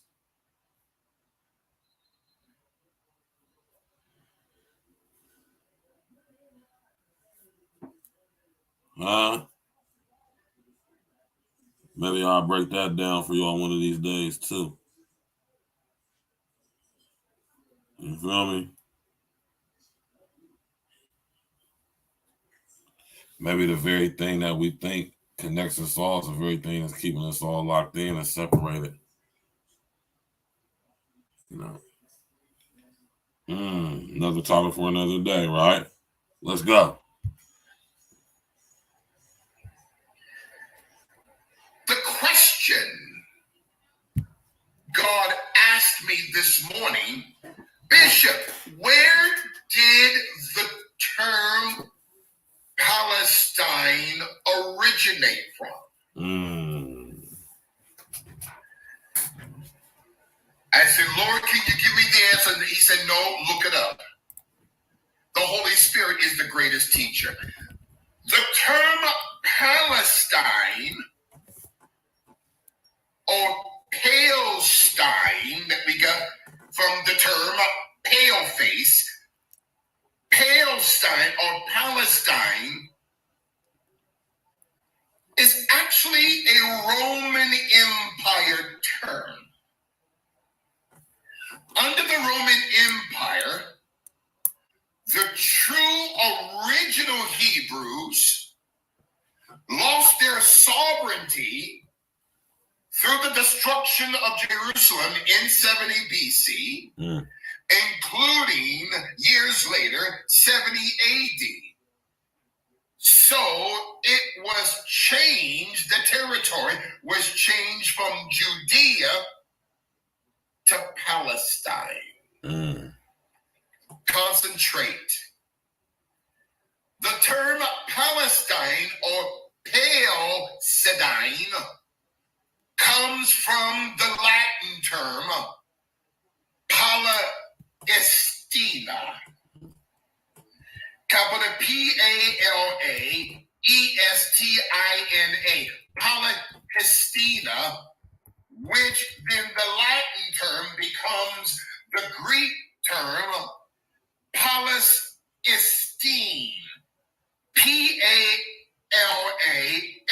Palestine. That's interesting. Palestine. Palestine.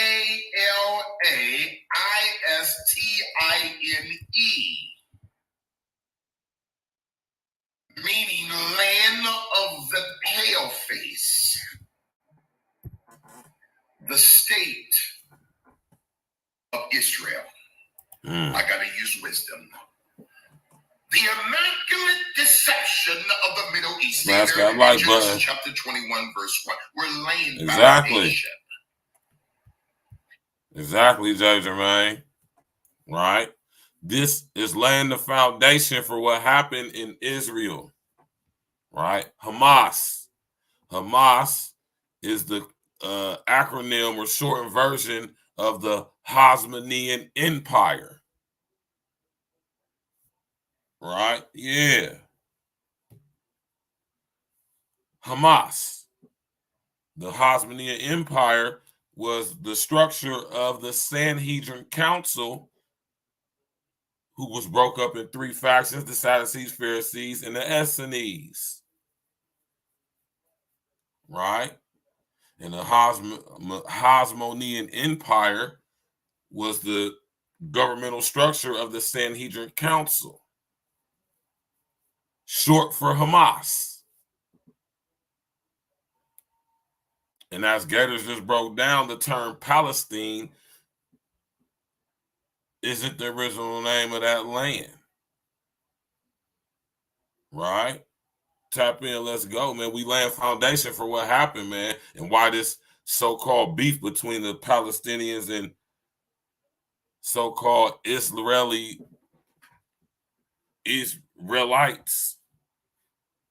Y'all know it's the difference between Israelis and Israelites, right? For literally thousands of years. Let's go. In order for you to understand the mess that's going on in the Gaza Strip, we had to go back into history. Palestine was created, the term was created by the Roman Empire during the 5th century BC. That was originally called Philistia. Phillistia. Philistia was created by Greek scholars for the modern Tel Aviv. I'm going to say something that is radical. Nowhere in Scripture will you find the term Tel Aviv. The term Palestine is also a Coptic transliteration of the hieroglyphic term Peleset, P-E-L-E-S-E-T, which is a hieroglyphic acronym of letters PRST, PALESTINE.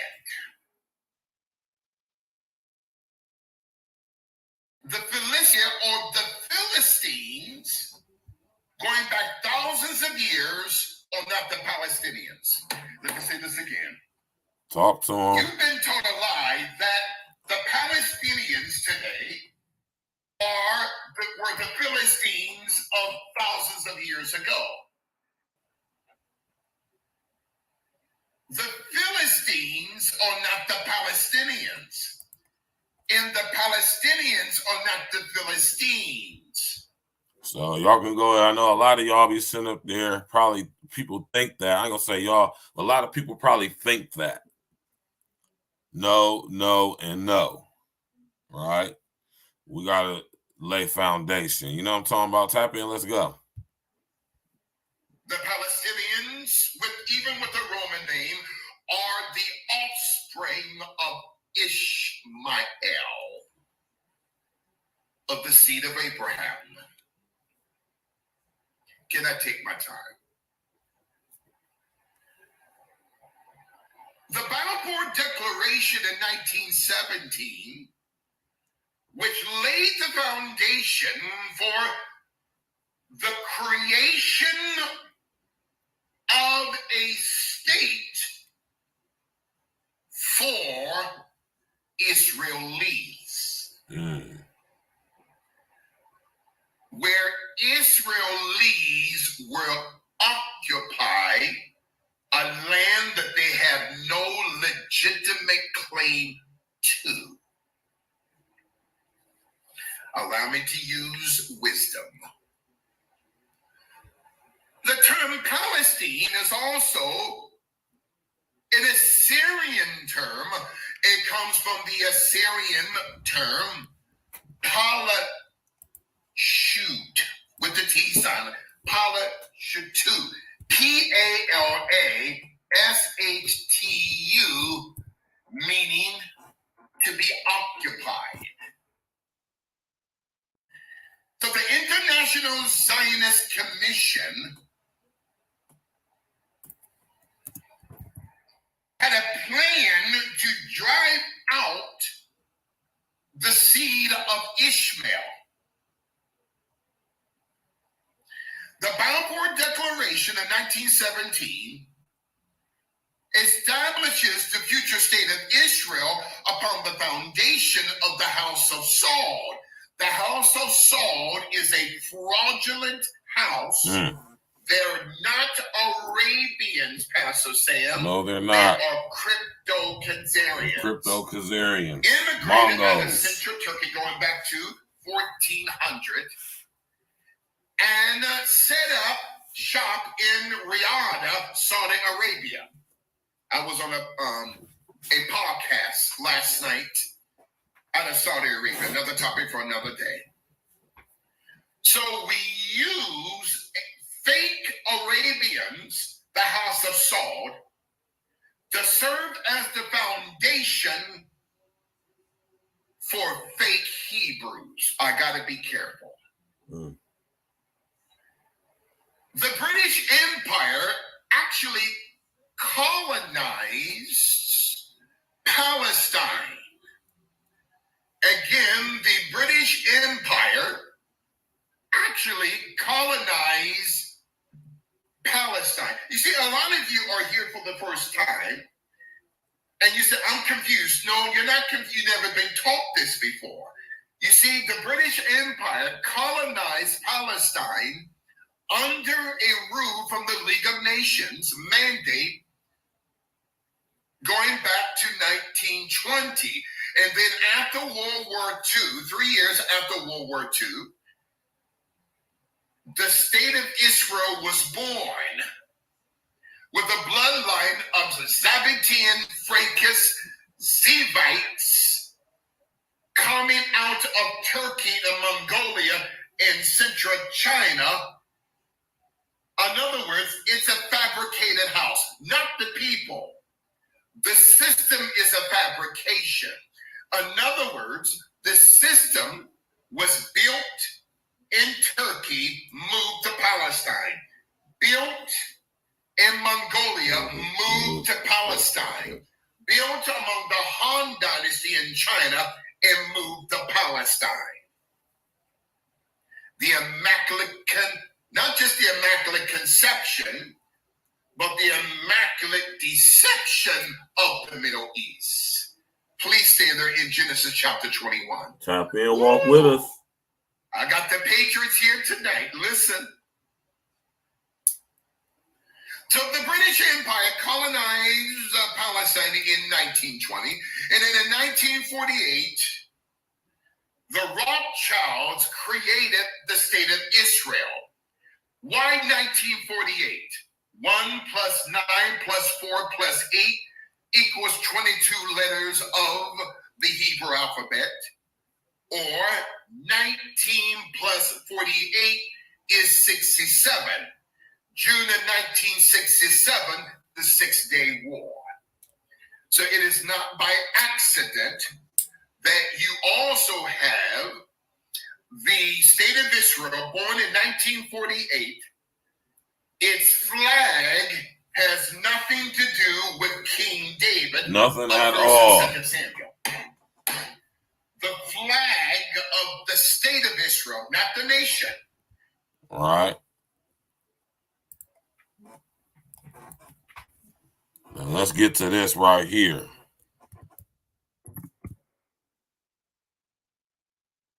All right.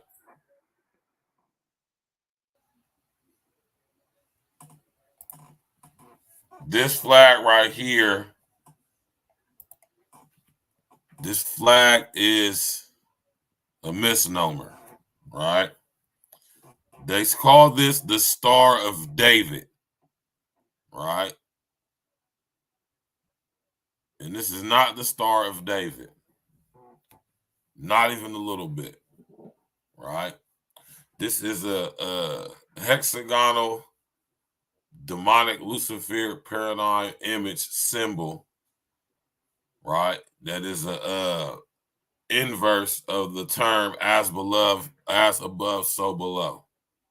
This is two pyramidal structures or images imposed on the top of each other, one inverted, one right side up, symbolizing utter confusion or controlled chaos. Right? You hear me? Hold on.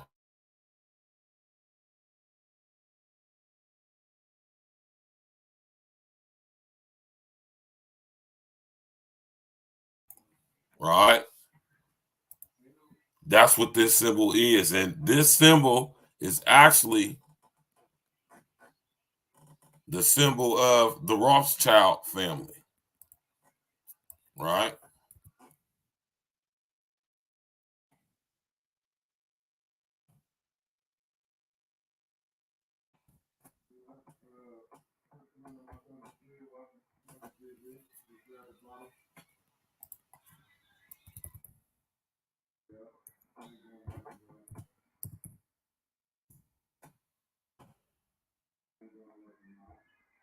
Right?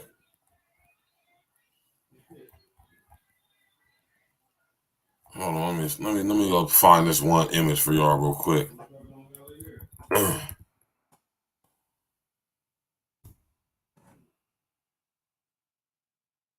All right. On Rothschild family states. Hold on, because it used to be. Hold on, let me see that.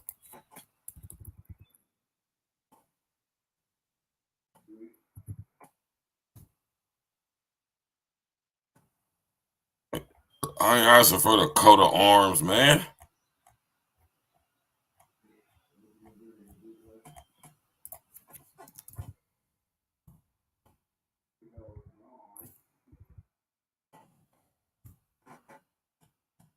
Here we go, right here. Here we go. Right.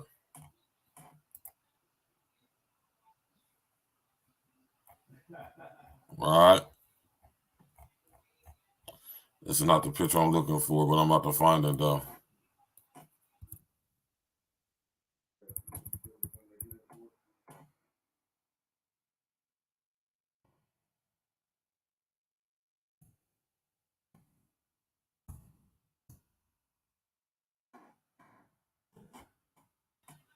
All right, tap in, walk with us, man.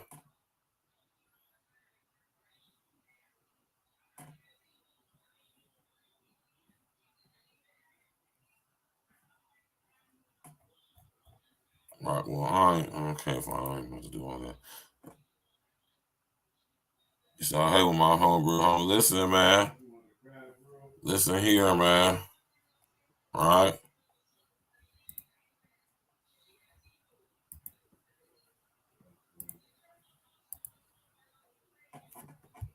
The flag of us as the nation of Israel is Yeshua the Christ. Christ is our flag, the flag of the... This is what I wanted to say.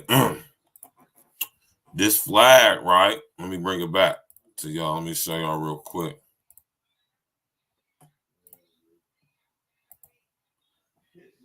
This flag right here, this is the Rothschild family seal. This is a representation that the Rothschild family still runs stuff in Israel. Israel is basically the fiefdom of the Rothschild family. Rothschild, right, is Rothschild. It means red shield in Germany. This was the sign on their family estate that they shared with the Schiff family before they transferred to America. Right? And when they bombed Israel into existence in 1948, they switched the color to blue. Right? Flat out, straight like that. Let's go. Nation of Israel, the true Hebrews and the true Jews. But the flag of the state of Israel is a six-pointed hexagon, pentagon, pentagram, heptagon, octagon code system that was created not by God, but by a man who called himself a Messiah. There you go, Pastor Ray.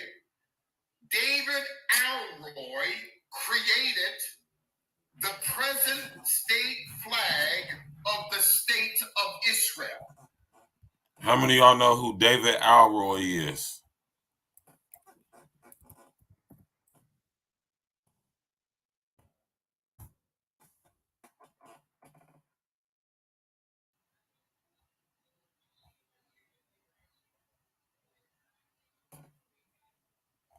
Yeah, he called himself the Messiah.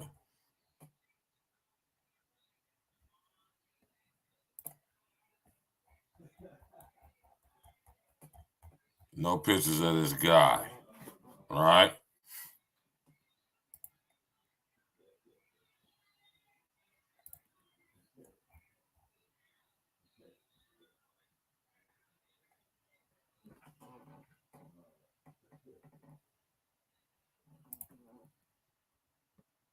All right, this was a good book too, man. All right. All right. A double-pronged, double pyramid code that is occultic by nature. So the Rothschilds incorporated the design of a man who was not Hebrew, not Jewish. He was not even a Khazarian. David Alroy was born in Baghdad, Iraq in 1100 AD. A Iraqian created the flag which is flying for the state of Israel. The immaculate deception of the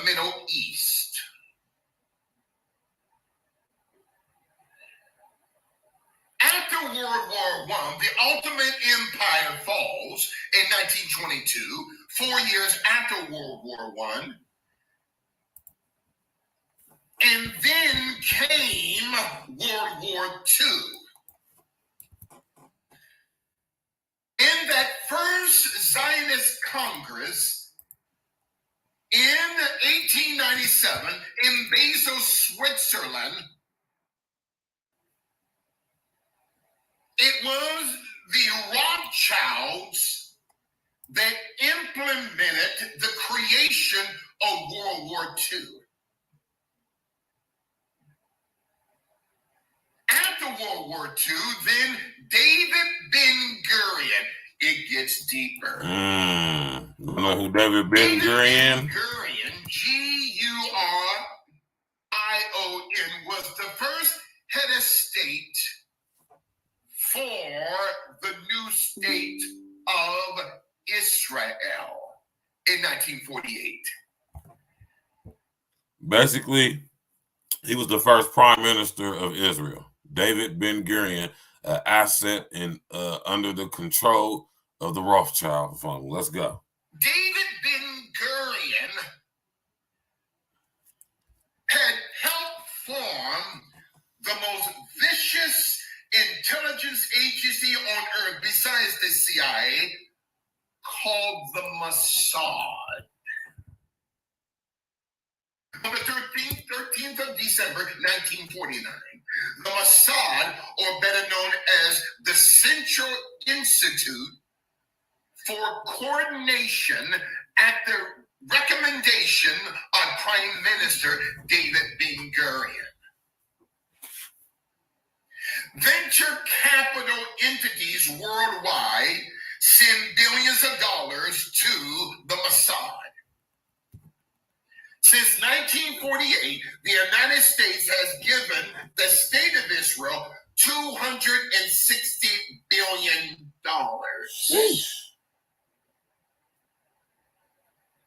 Who created the Mossad? The Central Intelligence Agency, MI5 and MI6 created the Mossad for Israeli intelligence for the state of Israel. The rabbinical interpretation for the name David is the term Dasom. That's wisdom, capital D-A-S-S-O-M, meaning decapitating darkness. If you take the rabbinical interpretation for King David's name, Dasom. All right. Now pay attention to what the Gators just said, man. Right.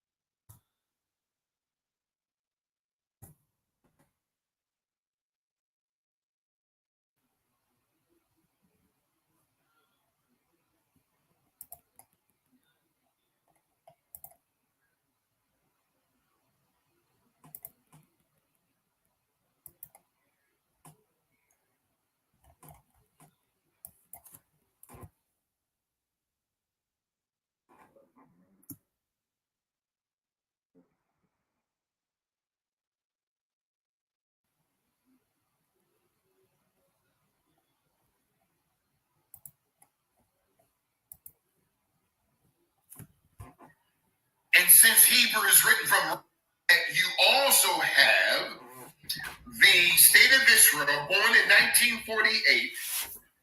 Its flag has nothing to do with King David of 1st and 2nd Samuel. The flag of the state of Israel, not the nation. The flag of us as the nation of Israel is Yeshua the Christ. Christ is our flag, the flag of the nation of Israel, the true Hebrews and the true Jews. But the flag of the state of Israel is a six-pointed hexagram, hexagon, pentagon, pentagram, heptagon, octagon code system that was created not by God, but by a man who called himself a Messiah. There you go, Pastor Ray. David Alroy created the present state flag of the state of Israel. A double-pronged, double-pyramid code that is occultic by nature. So the Rothschilds incorporated the design of a man who was not Hebrew, not Jewish. He was not even a Khazarian. David Alroy was born in Baghdad, Iraq in 1100 AD. A Iraqian created the flag which is flying for the state of Israel. The immaculate deception of the Middle East.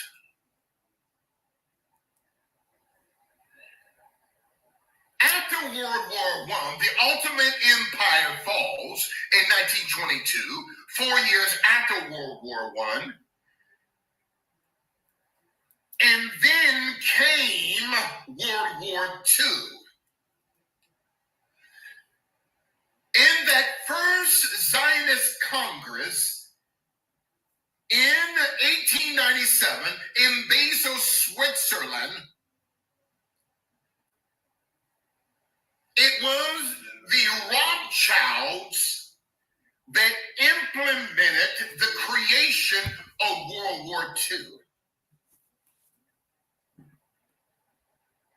After World War II, then David Ben-Gurion. It gets deeper. David Ben-Gurion. David Ben-Gurion, Gurion, was the first head of state for the new state of Israel in 1948. David Ben-Gurion had helped form the most vicious intelligence agency on earth besides the CIA, called the... Hey, man, I just want to say something real quick, man. You know what I mean? And this is what I was speaking on the other night. Being monetized ain't all it's cracked up to be, man. Listen, I don't know what YouTube got going on. I done put all my proper paperwork in, right? Listen, and this is probably how they be taking a lot of people up top too, man. Right? See, if you make one mistake in the process of setting up your monetization, like say a missing letter or a wrong letter, it's a process you have to go through in order to correct that. And it's not something that you can just correct right off top. You feel me? And it's something I've been going through this for like almost a month now. They're saying that my name on my tax information don't match the name on my ID and all this crazy stuff. And I'm sit up there and revised it. And when you want to correct your name on your Google account, something, I don't know, it's just some weird stuff. It's just like loopholes and difficult technical stuff that shouldn't be like that. That'll prevent you from getting money. If I could show y'all how much money I got sitting in my thing for my AdSense and stuff, and they ain't issuing it to me because of some type of grammatical error that they're not correcting, that I've already went through the proper procedure 3 times already to correct. It's not all it's cracked up to be. I think they be doing certain things on purpose. I'm starting to think, to try to get as much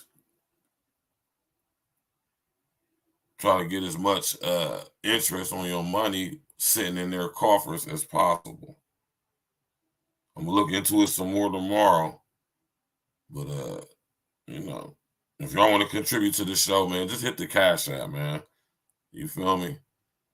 Cause I don't know what's going on. If I show y'all how much money I got sitting in my goddamn thing, man, and they just sending me through all these type of loops to get it to me. Well, that's this document you need is not matching the name with the ID and and I'm gonna sit up there and revise all that stuff. Like, man, it's very, very annoying. You hear me? It's my money and I want it now. This is how I know about the AdSense and them playing your videos in markets that you're not aware of. Right? Scandalous ass, man. Right? Yeah, but yeah, though, man. Tap in, walk with us. Assad. On the 13th. Nah, for real though, Uncle D. I mean, I'm saying it's been starting to piss me off for real, man. I ain't gonna sit here. It's starting to piss me off, man. You feel me? Because I'm like, I done put all the proper paperwork in. I done redid my tax paper. I don't know how many times. I done changed the name on my Google Pay account, whatever it is, the name on it, right? And they still acting crazy, man. And then, and this is what I know. This is why I say I think it's some. When I say scam, I mean like on some digital type stuff, though, right? They don't have a number that you can call to actually talk to somebody to get some help. You got to contact them through email. And let's just say they don't get back with you unless it's something about a copyright strike or something like that. They get right back with you. When it comes to stuff like this, them giving out that bread, you know what I'm saying? They want to give you the runaround and all that stuff, man. I'm going to get to it tomorrow, though, man. For real, for sure. You can believe that. As I sit here and look into my thing, I just see how it's just getting more and more and more. I'm like, hold on, man. Give me my money, man. You know what I'm talking about? 15th of December, 1949. The Mossad, or better known as the Central Institute for Coordination, at the recommendation of Prime Minister David Ben-Gurion. Venture capital entities worldwide send billions of dollars to the Mossad. Since 1948, the United States has given the state of Israel $260 billion. $260 billion. But shout out to my brother Jay Jermaine for that $10 on that super chat you did. I'm gonna get to it tomorrow. You can believe that. You hear me? You can believe that. Keep saying they're playing our stuff in countries we don't even know. Big companies across the world. They cutting YouTube in. They ain't cutting us in.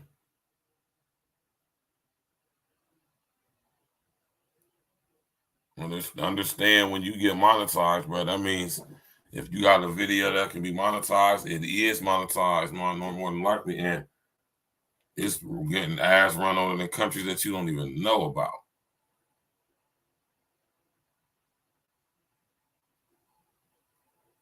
But anyway, let's go. Who created the Mossad? The Central Intelligence Agency, MI5 and MI6 created the Mossad for Israeli intelligence for the state of Israel. The rabbinical interpretation for the name David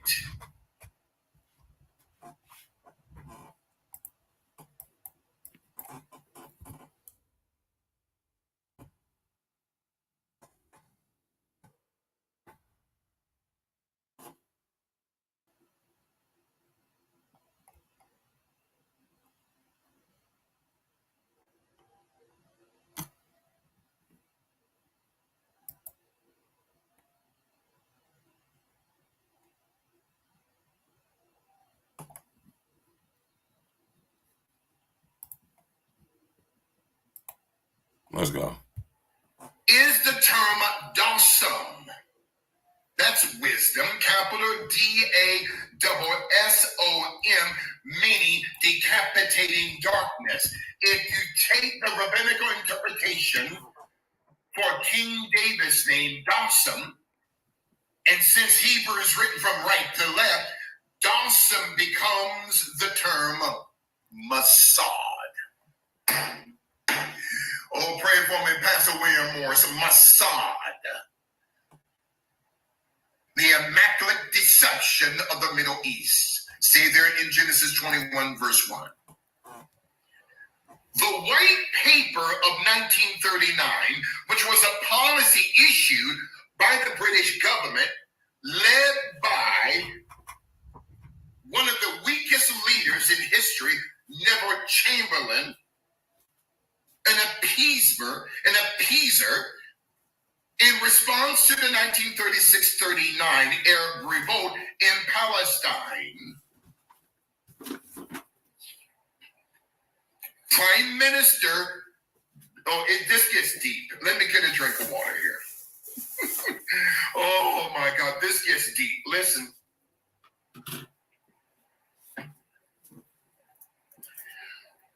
Prime Minister Benjamin Netanyahu said on multiple YouTube links, you can go to YouTube anytime and type in Benjamin Netanyahu said the Holocaust wasn't Hitler's ideal. I'm telling you what Benjamin Netanyahu said. You can look it up all throughout social media, and especially YouTube. Pray for me, Pastor. I can't listen. Prime Minister Benjamin Netanyahu had said that the Holocaust was not Hitler's ideal. You know, we about to watch that right now. Netanyahu know what it is, man.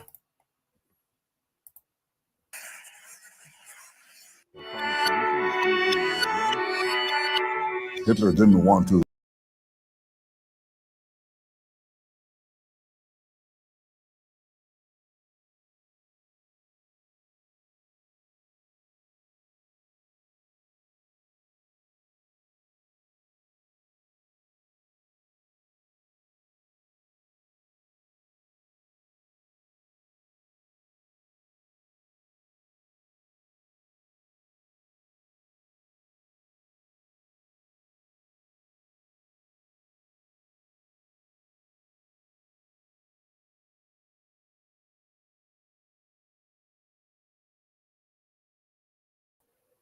My bad, y'all, man. I accidentally hit the back out button.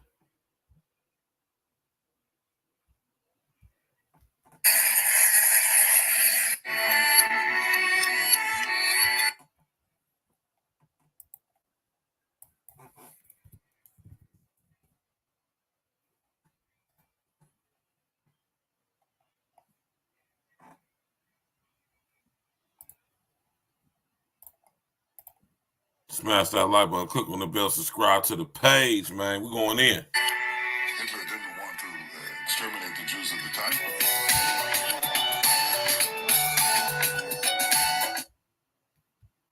Hitler didn't want to exterminate the Jews at the time. He wanted to expel the Jews. And Haj Amin al-Husseini went to Hitler and said, if you expel them, they'll all come here. So what should I do with them? He asked. He said, burn them.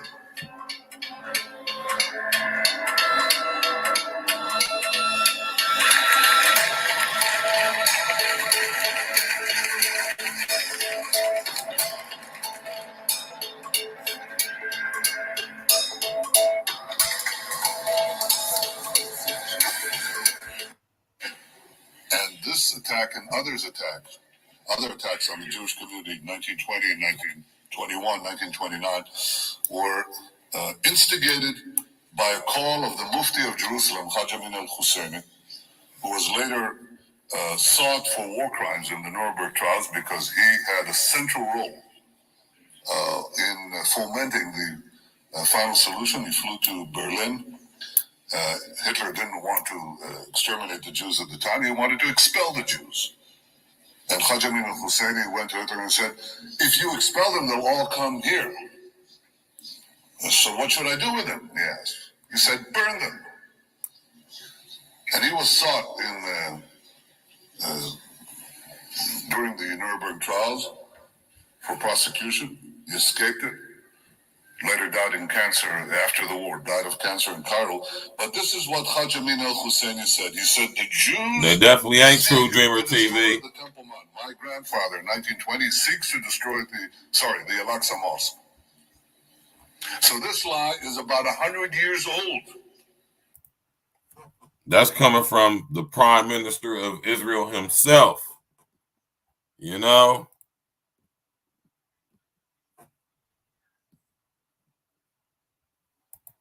That's coming from Netanyahu himself. You know?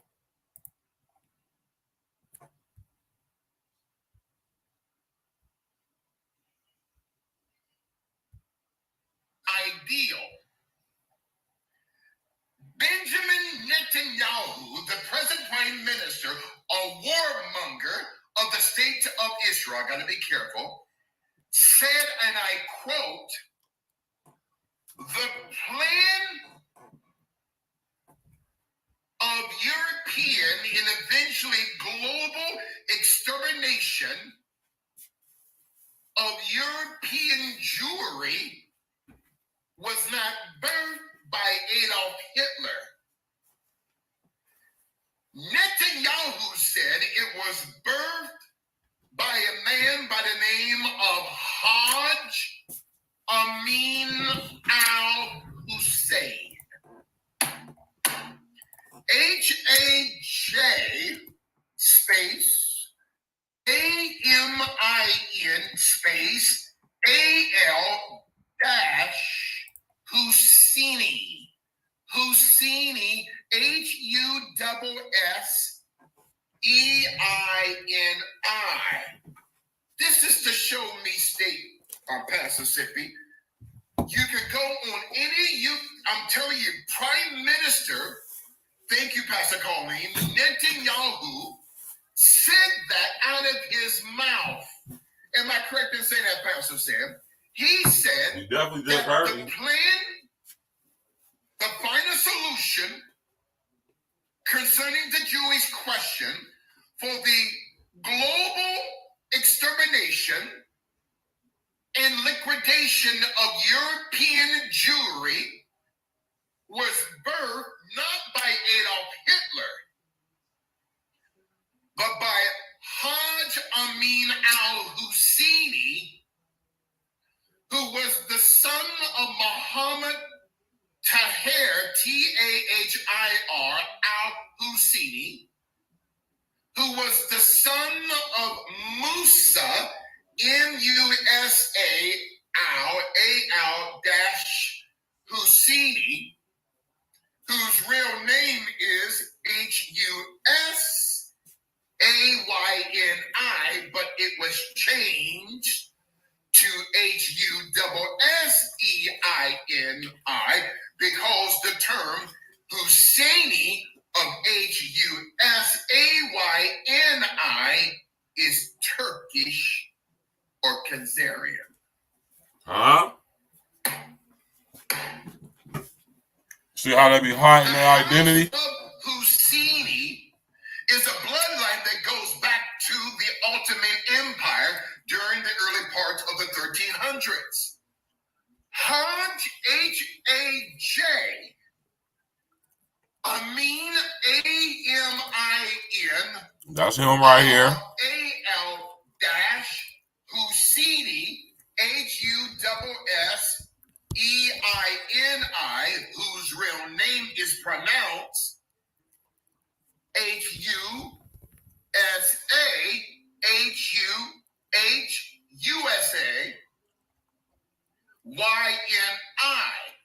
of Turkish Khazarian origin. Mm-hmm.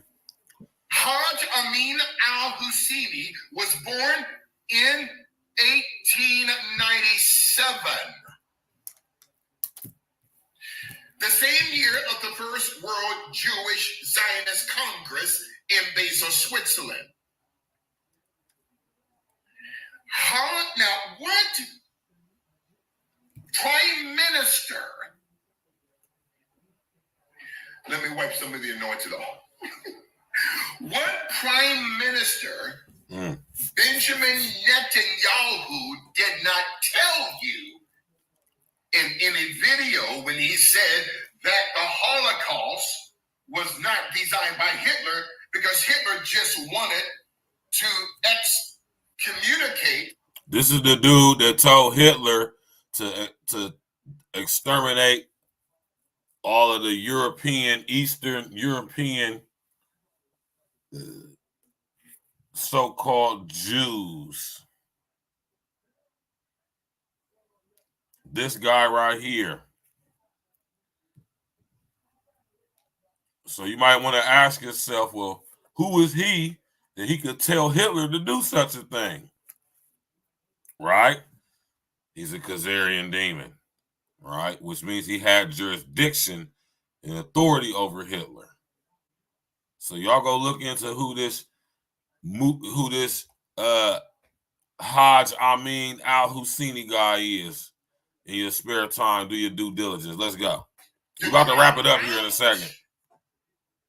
The precious Jewish people out of Europe. In a 1941 meeting, Haj Amin al-Husseini told Hitler to exterminate the Jews. But the part that Prime Minister Benjamin Netanyahu did not say on any of those videos was that a British Empire, Viscount British nobleman by the name of Herbert Louis Samuel, the first Viscount of British nobleman and the first High Commissioner for Palestine from 1920 to 1925.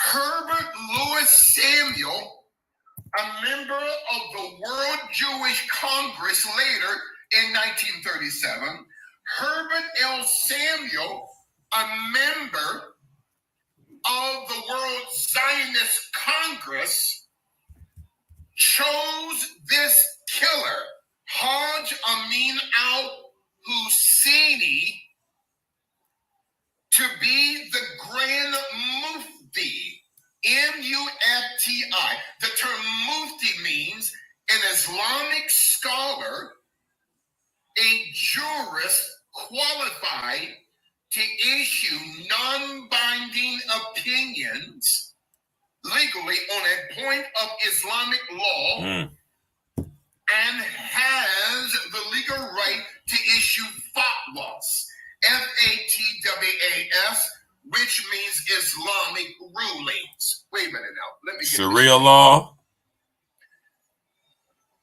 Netanyahu says that it was not Hitler who came up with the ideal of the Holocaust. Benjamin Netanyahu said it was Haj Amin al-Husseini of the House of Husseini. And oh boy, who I just showed y'all, al-Husseini, he was under this guy right here, is the guy that directed him to do that. Right? This is Herbert Louis Samuel, the first Viscount. You hear me? These people in their titles, man. Let's go. Who met with Hitler in 1941 and said, don't excommunicate the Jews because we don't want them in Palestine. just exterminate them. But who chose Haj Amin al-Husseini to be the Mufti or the grand Islamic teacher over Jerusalem in 1921? Herbert Louis Samuel, a member of the World Zionist Congress. Oh, you see, listen, do you understand we've been lied to?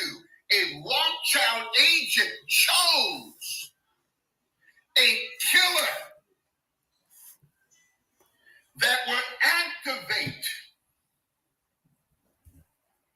one of the worst, darkest days in the history of the world, with 6 million precious Israelis, Jews, were exterminated because of Herbert L. Samuel choosing Mufti Haj Amin al-Husseini, who instructed Hitler to exterminate European Jewry.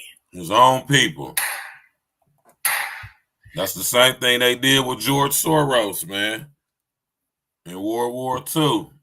George Soros was running around there in Poland helping the Hitler round people up. I was just watching my homie Gators, man. So I just wanted to have that. I just wanted to do this show tonight, y'all, just to lay some foundation with the help of my brother Gators, to let y'all know that this conflict going on in Israel is manufactured. There's no such thing as Palestinians beefing with Israelis and back and forth and so forth, and Israelis beefing with them. Neither one of them historically are indigenous to the land. Neither one of them. The Palestinians, right, or the Philistines, right, they don't originate from that land, right, and neither do the so-called Israelis, right. They both were creations of the Rothschild family. It's crazy, man, when you think about this stuff, man. So when you think about what's going on over there today in Israel and Palestine, basically it's straight up effery, right? Straight up effery. You know, you got people perping like they Muslims. What does that say about Muslims and what does that say about countries like Saudi Arabia, Afghanistan? I got fake Muslims who are really Khazarians perping like they Jews. You know, they're Khazarians who practice Judaism behind closed doors, but publicly they perp like they Muslims. Right? Tap in, walk with me, man. Listen. What's going on in Israel right now is part of these people's scheme. Right? They're trying to start World War III. Right? In order to enter out or sustain what's now currently going on at the Gaza Strip in Golan Heights. You know, all you gotta do is look at a map of Palestine and a map of Israel.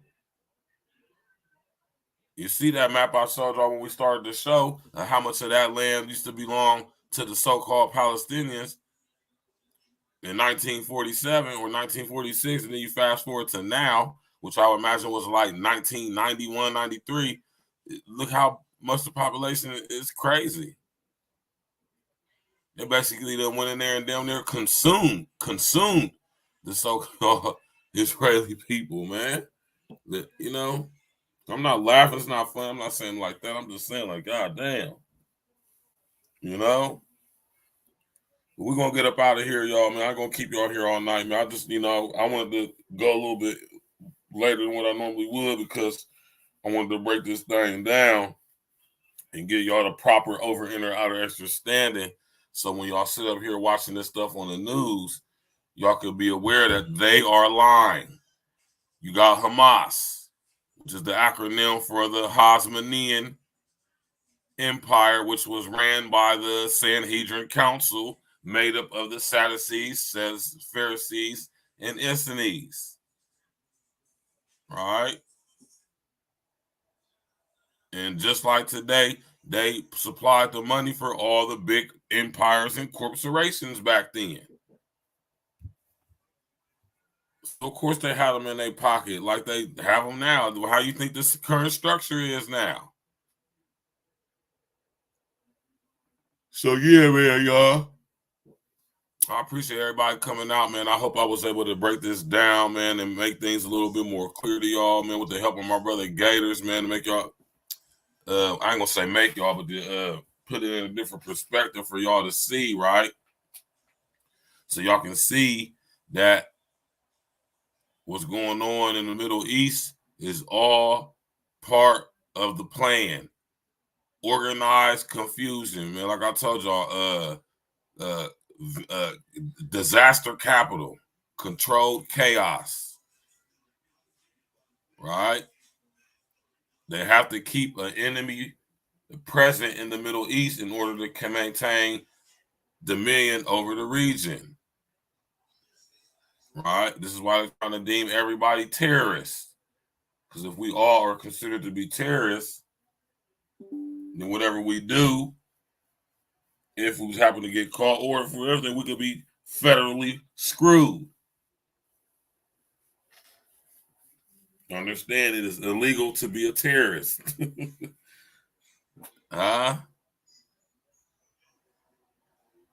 Smash that like button, click on the bell, subscribe to the page. Yeah, man. We about to get up out of here, y'all, man.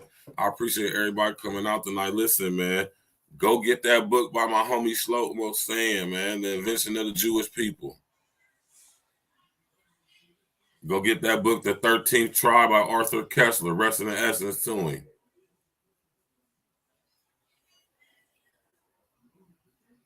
You know? I talked about Pops.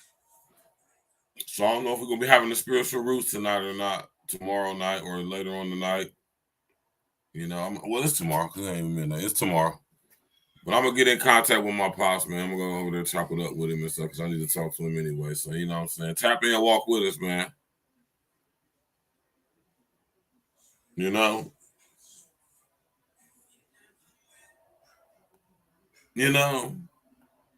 This thing go deep, man. But that's the thing about it. You don't have to have a deep mind to get this stuff. You got to have an open mind. You know? Shout out to everybody in the chat, man. We about to get up out of here, y'all, man. Hey, listen, man. What's going over there in the Middle East right now is the end game. They are coming for us, all of us.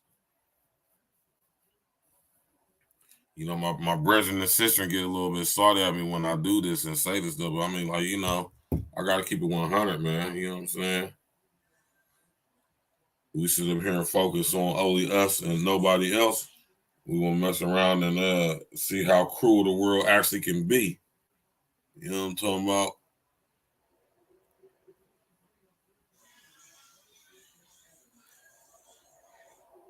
You know?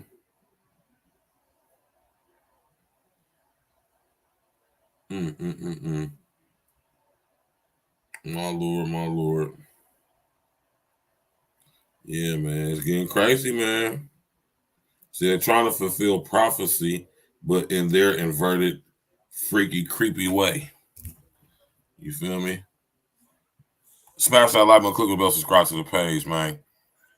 We definitely about to get up through. I appreciate everybody for coming out tonight, you know. Like I always say, y'all could be anywhere in the world right now. You right here with your brethren, your brother. You know, I appreciate that. I don't take that for granted at all. You did?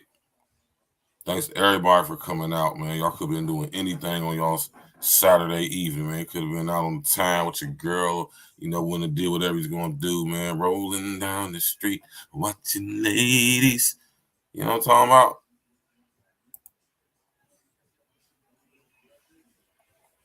Yeah, but I guess if you're here rocking with me, that means you ain't had shit to do anyway, huh? Or you just would rather be tapping in with me, you dig?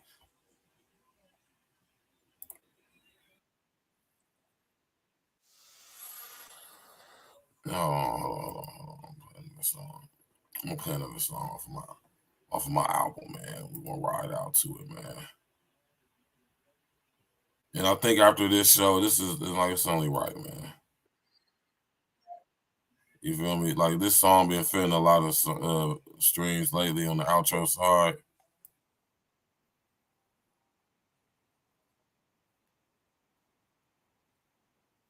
You know what I mean?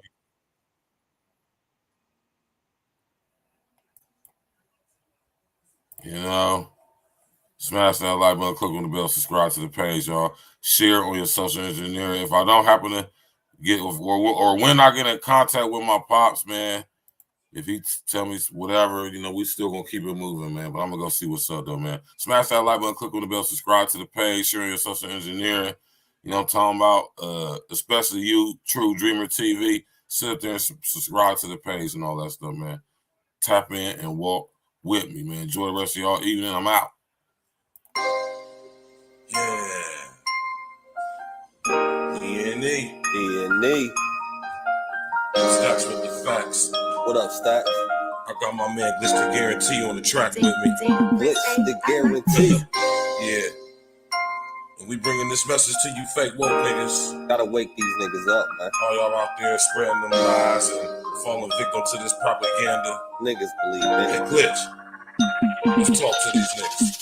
Fake woke niggas be surrounding me daily, so I dance around them like my name was Alvin Ailey. Fake woke niggas be surrounding me daily. Alarm clock, wake them up, time to wake them up. Fake woke niggas be surrounding me daily, so I dance around them like my name was Alvin Ailey. Fake woke niggas be surrounding me daily. Alarm clock, wake them up, time to wake them up. I gotta set the alarm, wake you up from your slumber. Wake them up, Floyd and Harry, fake woke niggas, y'all dumbass niggas. Drop jewels, but people don't pay any attention. They don't listen. Immediately, we the wake them up henchmen. A lot of times these woke niggas be really sleep. Shit, the price on a nigga's life is extra real cheap. Only the real for my niggas, we all only we made a living eating these rappers, nigga. Bon appetit. Yeah. Pause. Me and my brethren be down for the cause. We gotta come together and tear down all these walls and illusory fault lines like racism and bring light to the woke, just like a baptism. The congregation spoke. These niggas ain't who they claim to be. A bunch of Peter pop off niggas really be lames to me. Anytime you at war, it's gonna be casualties. The more we come together, it's easy to beat the enemies. Fake woke niggas be surrounding me daily, so I dance around them like my name was Alvin Ailey. Fake woke niggas be surrounding me daily. Alarm clock, wake them up, time to wake them up. Fake woke niggas be surrounding me daily, so I dance around them like my name was Alvin Ailey. Fake woke niggas be surrounding me daily. Alarm clock, wake them up, time to wake them up. Alarm clock to the woke. Time to wake them up. The main initiative should be to get your cake up. You wave riding niggas need life jackets to stay afloat. Meanwhile, I'm blowing on gas straight from the Ivory Coast. And every post I be hitting y'all with them straight facts. The smart grid is now here. We gotta face that. While they coming with microchips and vaccinations, fake woke niggas perpetuating indoctrination. Fuck this pandemic. This was a damn gimmick. Niggas will believe that they mom died if she's still living. Open your eyes, nigga. You can see the lies, nigga. We gotta stop letting the blind lead the blind, nigga. And that's the biggest fact, Glitch. You better tell these niggas this Agenda 2030.